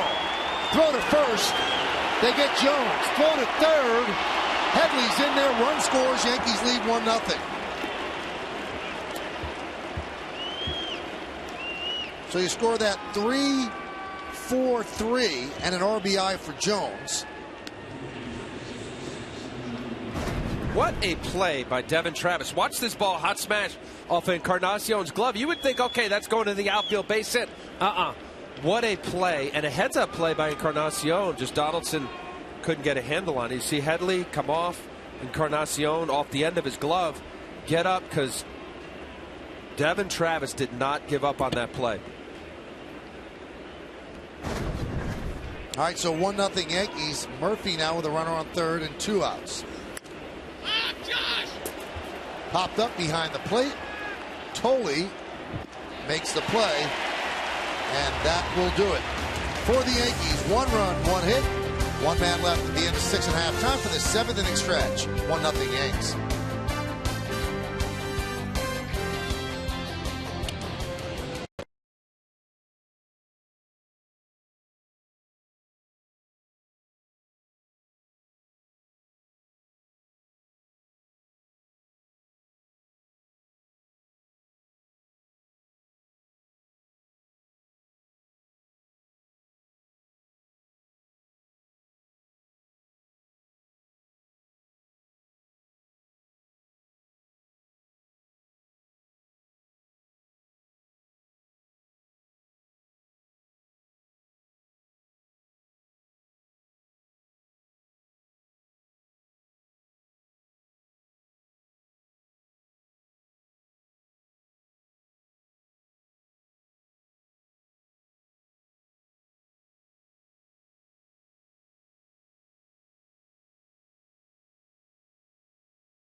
I see that. Nice. It's a working man look. Why don't we do that? Oh, okay. Can't see us. 1-0 Yankees as we go to the bottom of the 7th inning. Yankees tighten up the defense. They take Beltran out, and they put in Chris Young in right field. Whitley still on the mound. He will face Tolley.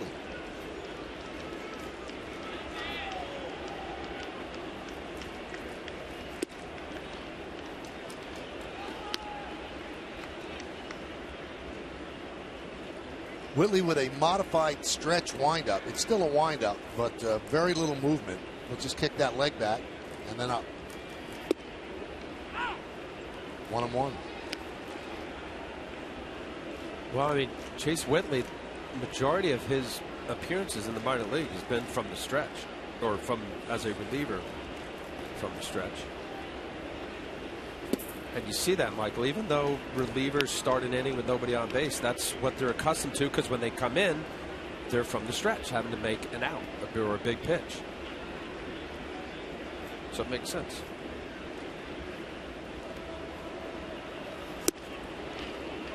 Good sinker there. Hey, this is an opportunity for Whitley as the Yankee bullpen's getting busy.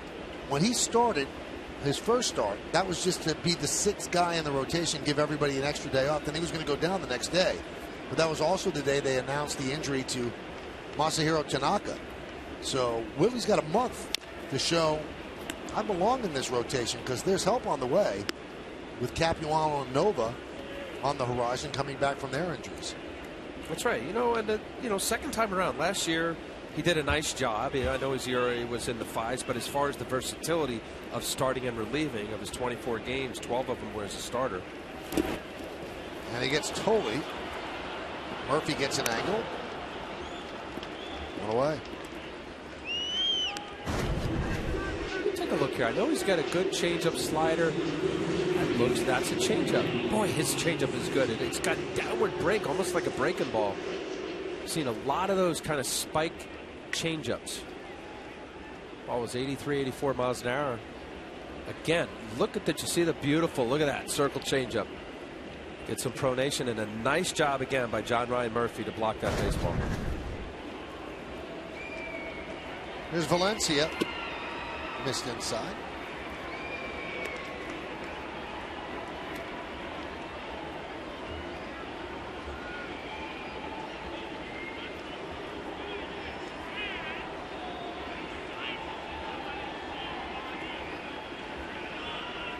The 1-0.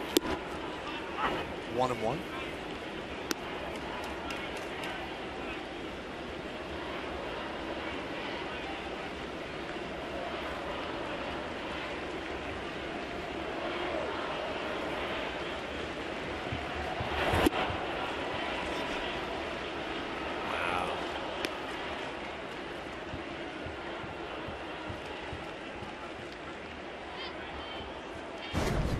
See the swing here. Danny Valencia. Oh, no. Okay. Good call. Ed Hickok's first base umpire. High fly ball, center field. For the second out.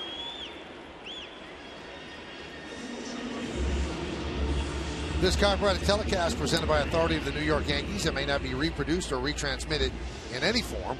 The accounts and descriptions of this game may not be disseminated without the express written consent of the New York Yankees.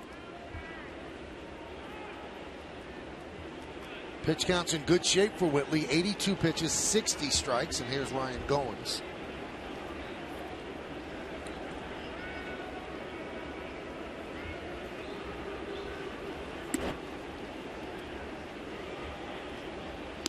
Well, that's been the story tonight, Michael. You mentioned the ratio. 60 strikes out of 83 pitches. 72% of them he's either strike one or gets back into the count. And he's shown 3 different pitches. There are 60 strikes, 23 balls.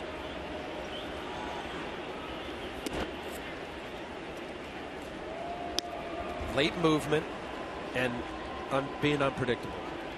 Slider, change, and a 2-seam fastball. He's got these Toronto Blue Jay hitters off balance.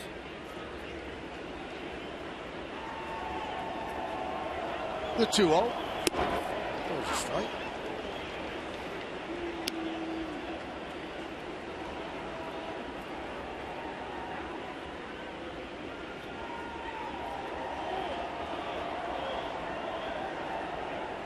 You're Chase Whitley. You're thinking this is the best pitch of the night. Could be my last.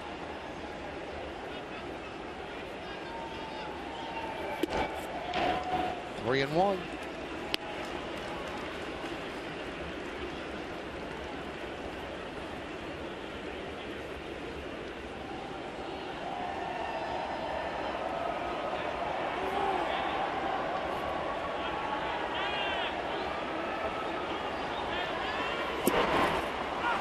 Now full at 3-2. Wow. 3-1 count. Ryan Goins is not looking for a slider. Mike Estabrook, home plate umpire, calls this a strike. See where the glove is? This is a breaking ball. It's not where he catches, it's where it goes through the zone. From that vantage point, looked a little low. And the 3-2. Line drive, base hit to left center field. Ellsbury cuts the ball off in the gap, comes up throwing, and holds Goins to a single. Another example, Michael, of this turf. Check this out for Ryan Goins. That's a hot smash left center. I can tell you, folks, this turf, that ball would have rolled to the outfield. You can see it just died. Nice play. Also a placement where you see where the placing is, where that would have rolled. Possibly, obviously, we don't know, but if it was a little faster, roll to the wall. You can have a pinch hitter for the Blue Jays. They'll bring up Justin Smoke.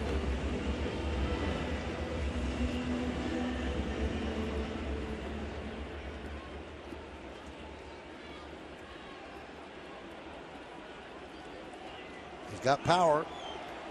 And now Larry Rothschild will go out and talk with Whitley. Thursday night on Yes, don't miss a new episode of Center Stage with Michael Kay, presented by your Tri-State Land Rover retailers. as renowned actor Alan Alda discusses his role in two of his biggest TV shows of all time, MASH and The West Wing. Catch the premiere Thursday at 11, only on Yes. They're going over a scouting report now on Smoke? That's right, Michael. You know, this is the moment for Chase Utley, having pitched a gem. This is slow him down. I say Utley? Yes. Chase Whitley. This is for Larry Rothschild to say, you know, pinch hitter, you go over the scout report of your starters. This is somebody they didn't really lean on too much. Give him a little breather. Justin Smoke, good fastball hitter. Primarily has historically, really in his career, has not been good off speed.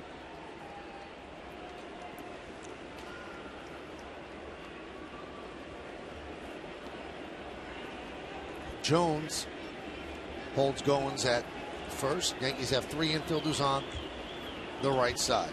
And a strike. There's a big curveball. If he does throw fastball, kind of tease him inside and off the plate. Big curveball, getting the count, strike one. Good pitch.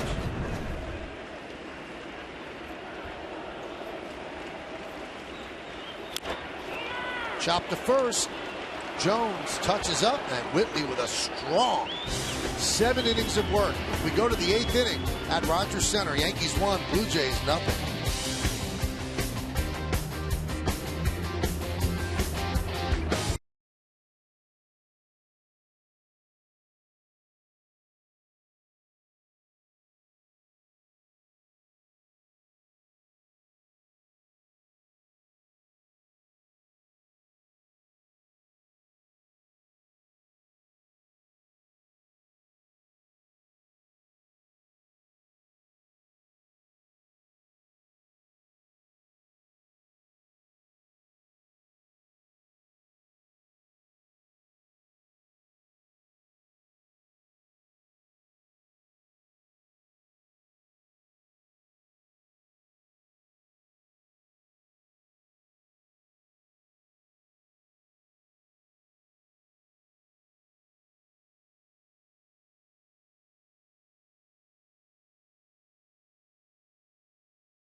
Bats continue the series with the powerful Edwin Encarnacion of the Blue Jays. Coverage on Yes starts at 6 with Audi batting practice today. The Tri-State Sport pregame right here on Yes. Jonathan Diaz takes over at short, and Ryan Goins goes from shortstop to right field. Dickey's still out there as we start the 8th inning. He deals low to Gregorius. The Hyundai scoreboard shows the Yankees up 1-0.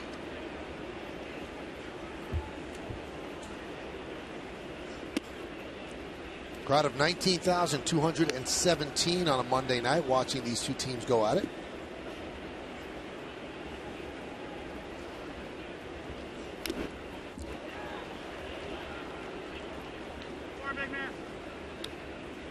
Gregorius is grounded to short twice.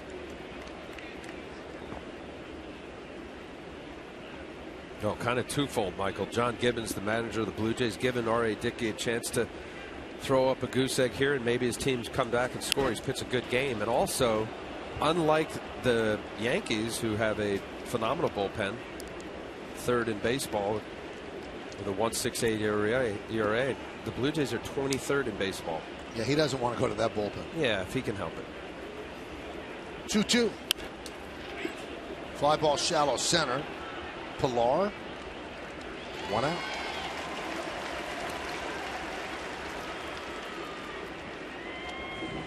Dickey looking for his first win of the year, 0-3. And not getting the run support tonight. All year, 2.8 runs. As good as this offense has been, it's not on his night. Less than 3 runs per start.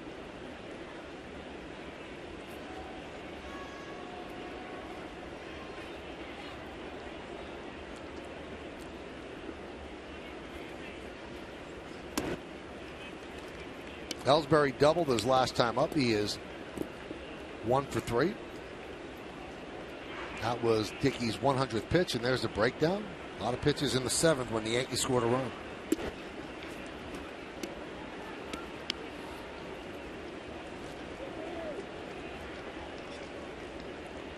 Roberto Osuna up for the Blue Jays.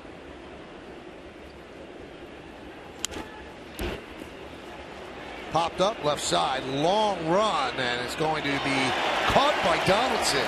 Oh, he made that look easy, and over the shoulder grab for the second out.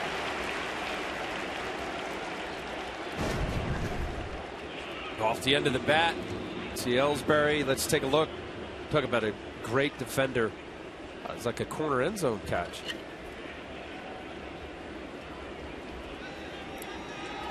Nice play.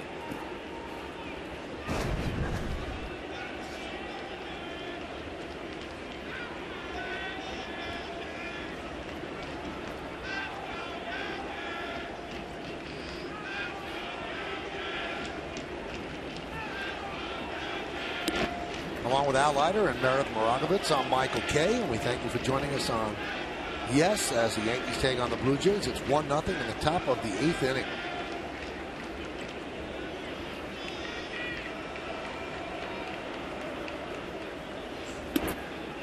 Two and 0 to Gardner. Gardner has walked twice against Dickey.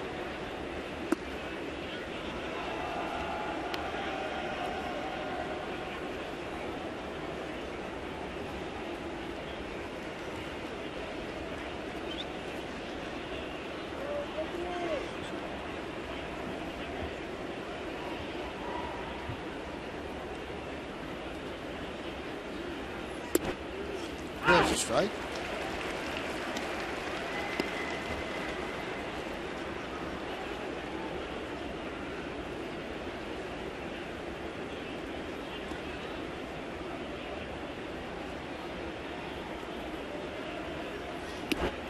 Now 3-1.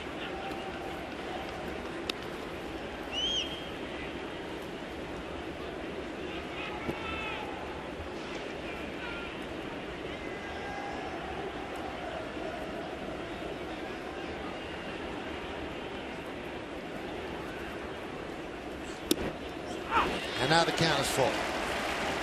2 outs, 8th inning. Yankees 1 run on 3 hits with 1 error, and the Blue Jays 0-6-0. Blue Jays have left 6 runners on base, the Yankees 4.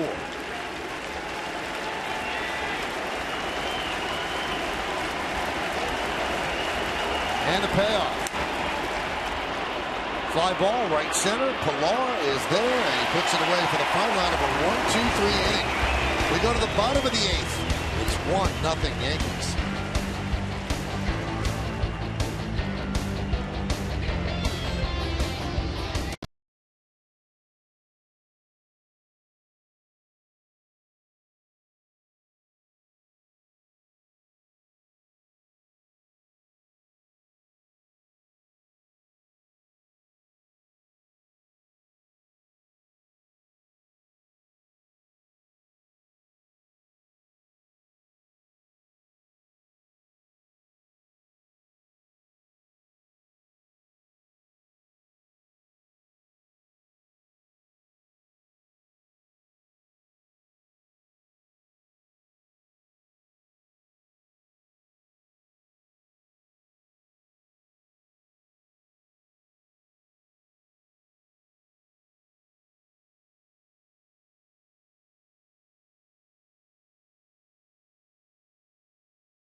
And that call to the bullpen brings in Chris Martin.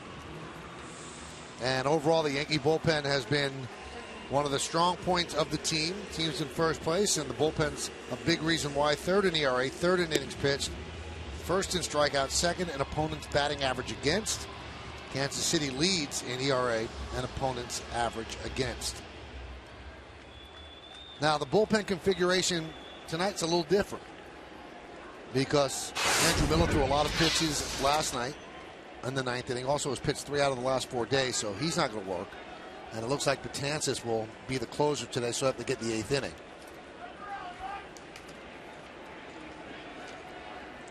So Chris Martin against Devin Travis. Hyundai scoreboard 1-0 Yanks. And a strike. Meredith, you have more on Andrew Miller, right?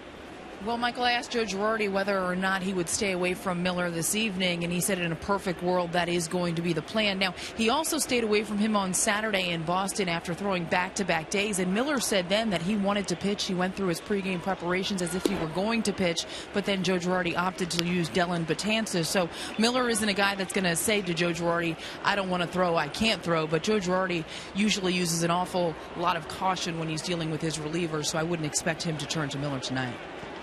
Now you see Betances up now, so they might want to get a 4-out save from him as Travis fouls it away.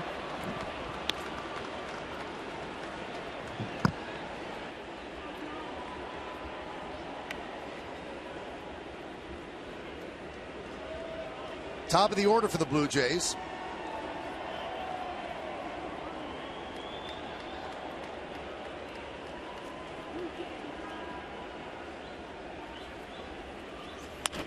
There's a ground ball to Gregorius. He charges against Travis. Al, nothing you could do but tip your cap to Chase Whitley. 7 strong innings, and he's got an opportunity to win a second game. Mike, he was excellent. I thought Chase Whitley coming in, and we mentioned, him getting the start because of the injury to Tanaka. Maybe there was the extra day's rest, as you mentioned earlier. 7 innings, 6 hits, no walks, 6 strikeouts. He was excellent. Ahead in almost every at bat. Of his 90 pitches, 65 strikes. Those two men right there have to be so pleased with what they saw tonight. All right, here's Josh Donaldson.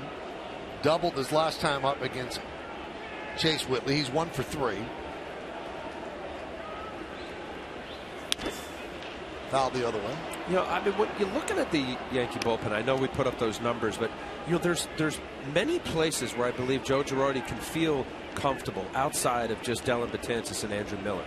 For one, this has been a great story. I mean, Chris Martin, pick up from the Colorado Rockies, the guy was out of baseball. I mean, he's more than serviceable. Coming in with a 2.38 ERA in 13 appearances. There's a base hit to left center field. So Gardner gets the ball in. A 1-out single for Donaldson. Talking about Chase Whitley, Mike, I mean, really, you got to give him his props. I mean, I thought really what was important early on was the sinker, changeup, and then, yes, the slider. But he had enough fastballs in to get the Blue Jay hitters off that pitch there. Changeup to Batista, a slider to Encarnacion, those 6 strikeouts. The slider changeup combination and the command of that fastball really put him in position to dominate the Blue Jay hitters. Here's Bautista 0 for 3 tonight, and he grounds one through the vacated hole on the right side for a base hit. Donaldson will stop at second, so Bautista picks up a single. Well, that was just good hitting right there. Batista struggling. Forget about helicopter swing and trying to go yard. See, Betances now maybe speeding up here. Watch here, the big hole here. And I don't know why more hitters don't do that. Look at, he just kind of lays it down, make sure he hits a ground ball to the right side. You got a potential tying run situation with Donaldson at second. Well, Girardi is going to try to get 5 outs out of Dellin Betances. Chris Martin gives up 2 hits. First and second, 1 out. Yankees holding on to a 1-0 lead in the 8th.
impressive. 2 nights, Friday night, 2 strikeouts to Boston Red Sox, and then Saturday, a 4-out save. And what does he do? 4 punch-outs. His fastball, slider, curveball combination has been unhittable, has yet to give up an earned run this year.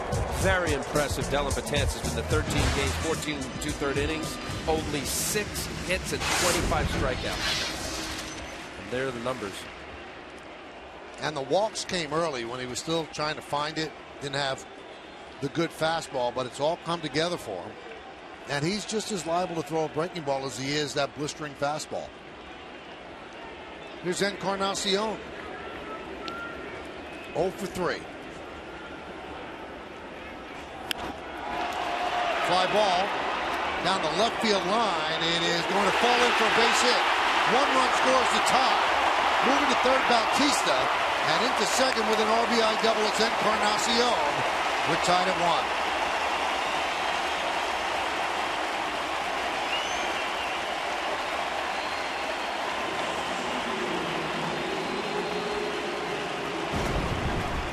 Looks like Encarnacion got jammed. This is a hanging breaking ball that stays inside. Watch where the contact point is. Not quite on the barrel. Big swing. And Brett Gardner, I thought it had enough hang time, but just stayed inside the foul line. Run score, tie game. Now the Yankees have to bring the infield in. Here's Pilar. 1-0. Al told you earlier, Pilar can hit the fastball. He's got his problems with the breaking ball. So just like that, Chase Whitley not getting a win. A runner on third, the responsibility of Martin. Betances owns the runner at second. Ground ball, foul, just foul.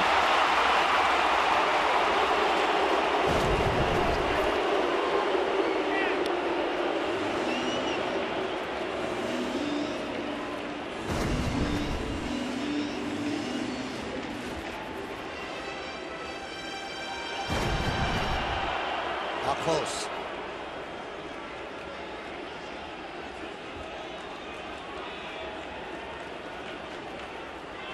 Good call by Dana Demuth. Russell Martin is on deck to pinch hit for Tolley. Second and third, 1 out. Infield in, bottom of the 8th.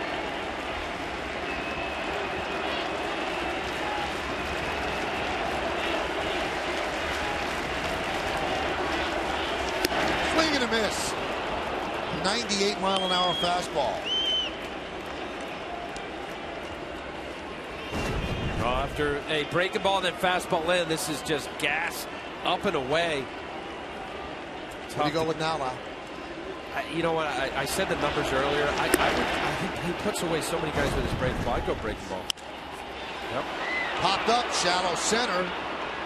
Drew makes the catch for the second out.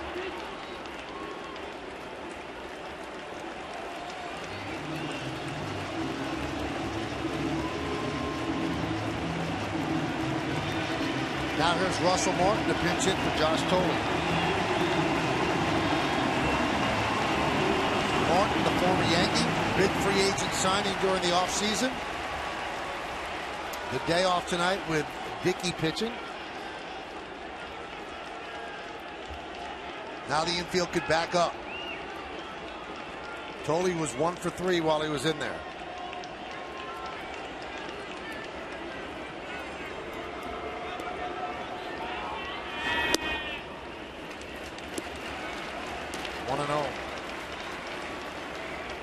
Doing the job with runners in scoring position to a 316 clip.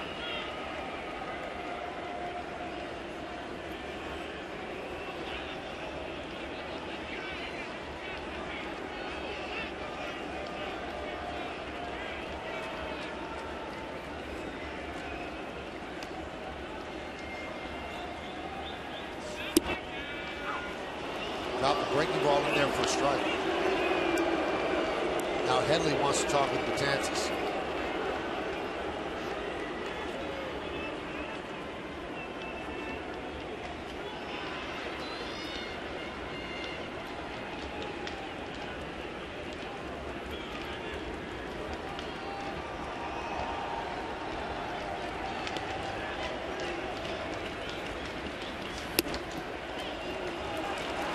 2-1.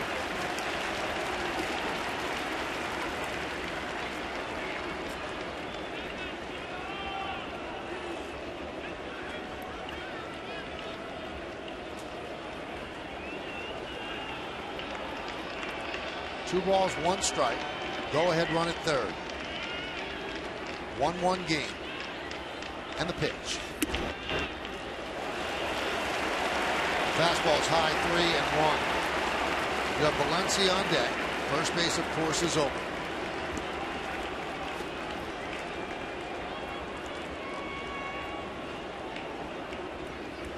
You're going to want to be very careful with Martin here on 3-1.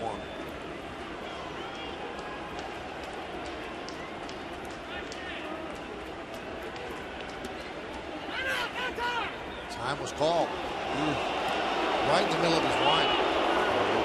Betances is pretty quick at getting the pitch and going. I believe Chase Headley had gone over to him a couple pitches ago saying, make sure you stop. Here's John Ryan Murphy to come out. I don't know whether, look, this is a 3-1 count. Of course, this could be for the whole game here. This is a huge pitch.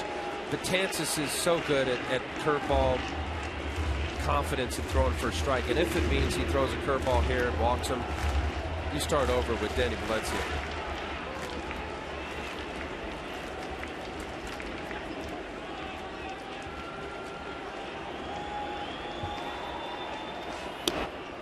There it is.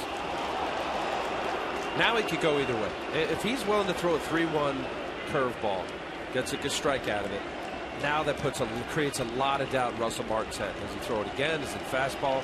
He's throwing 98 miles an hour. This is what makes Betances so tough to hit. Here's the payoff. Grounded. Grabbed there by Headley. The throw to first. And Jones can't come up with the scoop. Scoring is Encarnacion. It's 3-1 Toronto.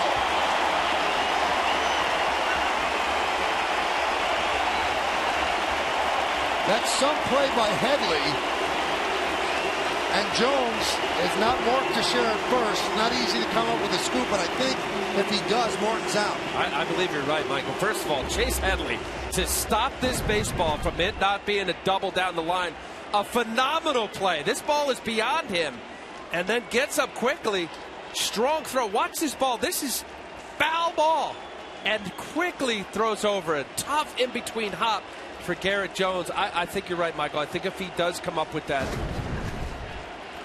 That's a base hit and an E5, allowing the second run to score. As Valencia swings and misses. I mean, so impressive here, Chase Headley. Game's on the line. Strong throw. He definitely gets him, I think. Wow.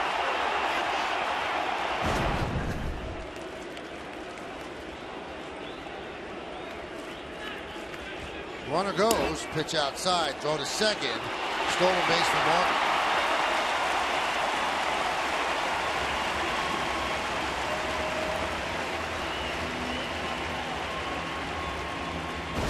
Well, this is typical for a lot of relievers, especially closer power guys, where they don't compensate with a quicker leg kick. You saw the timing of Betances' leg, and Russell Martin took advantage of it.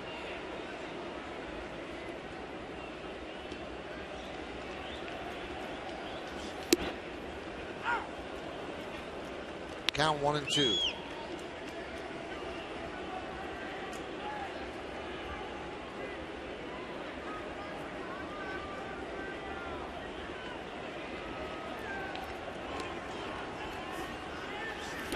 Swing and a miss. Valencia down on strikes, but the damage is done. 3 runs on 4 hits, 1 big error. 1 man left. Yankees batting the ninth.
United Bank NA, putting the power of know-how to work for you. While your Tri-Honda dealers, hurry to your local Tri-Honda dealer for great deals on the 2015 models. And by Mohegan Sun, full of action, full of possibilities, full of life. Well, there's a lot to second guess in the 8th inning, and that's what baseball is. It's a second guess in paradise. 1-0 game. Why is Teixeira not in there for defense? If you're going to use Betances to get 2 outs in the 8th, why not bring him in to get all 3 and not have anybody on base? When it doesn't work out, you say they're the wrong decisions. If they work out, then you don't even think about it. Now the Yankees have to rally against today's closer, Brett Cecil.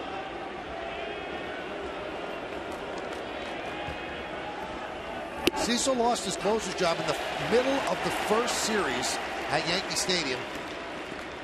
But he has reclaimed that role. The youngsters they put into that role didn't cut it.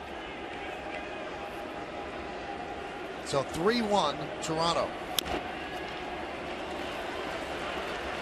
I know it didn't turn out to be an out, and you see Cecil's numbers, but the play by Chase Headley was so extraordinary. As Al said, the ball was past him, and he's making up ground on artificial turf. That's a play a lot of third basemen don't make. That was just extraordinary. It was Brooks Robinson-esque the way we saw it from this vantage point. Like a great play. And to think that he gets charged with an error on that play, it's kind of tough.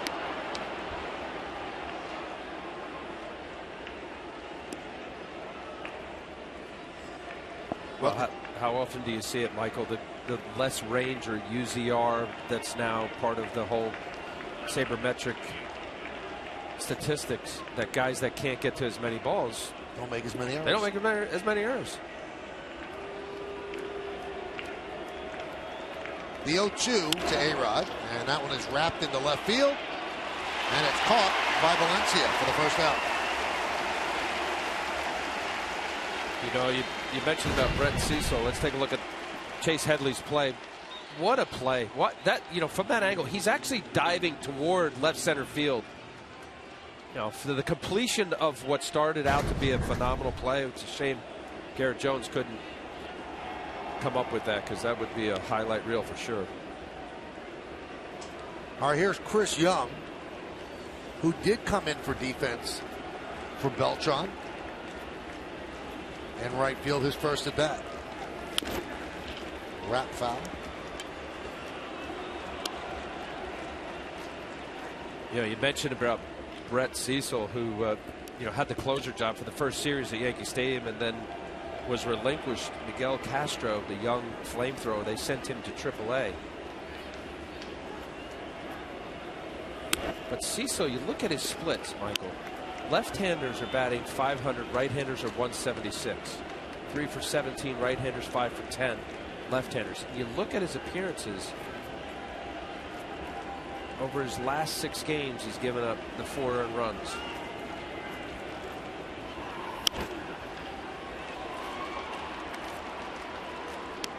Definitely an issue for John Gibbons and the Blue Jays as to who's going to solidify the back end. J.C. Jansen was their closer last year.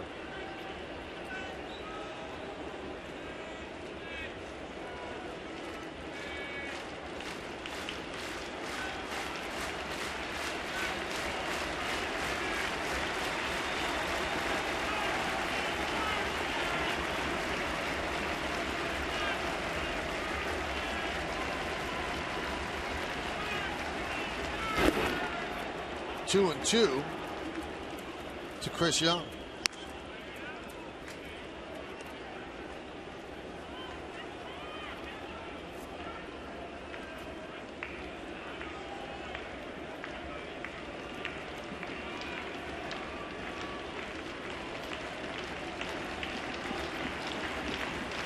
The 2-2. He goes around. Yankees down to their final out. Stick around at the last out for the WB Nation postgame and get analysis of all the big plays from tonight. Plus, Mario Morakovitz talks to the players in the clubhouse and Joe Girardi's reaction in the manager's report. It's all coming up right here. Yes. We saw Girardi calling back Drew. So Joe will send up the pinch hitter. Let's see if this was a check.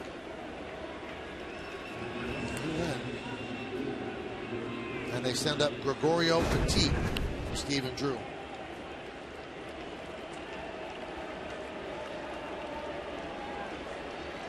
Drew 0 for 3 is 3 for his last 33 and 0 for his last 12. So they send up Petit to try to keep the game alive. Swings at the first pitch and grounds it to Diaz. And a tough loss for the Yankees. A beautiful pitching performance by Chase Whitley. Absolutely wasted as a Yankee bullpen, which has been so good all year, coughs one up to the Blue Jays. And Toronto wins this one by a score of 3-1. 3 runs on 10 hits for Toronto. 1 run, just 3 hits and 2 errors for the Yankees. So Maury Dickey will get the win. We'll toss it back to the studio. Bob Lorenz, Jack Curry, and Ken Singleton will set the table for the rest of the night. Guys?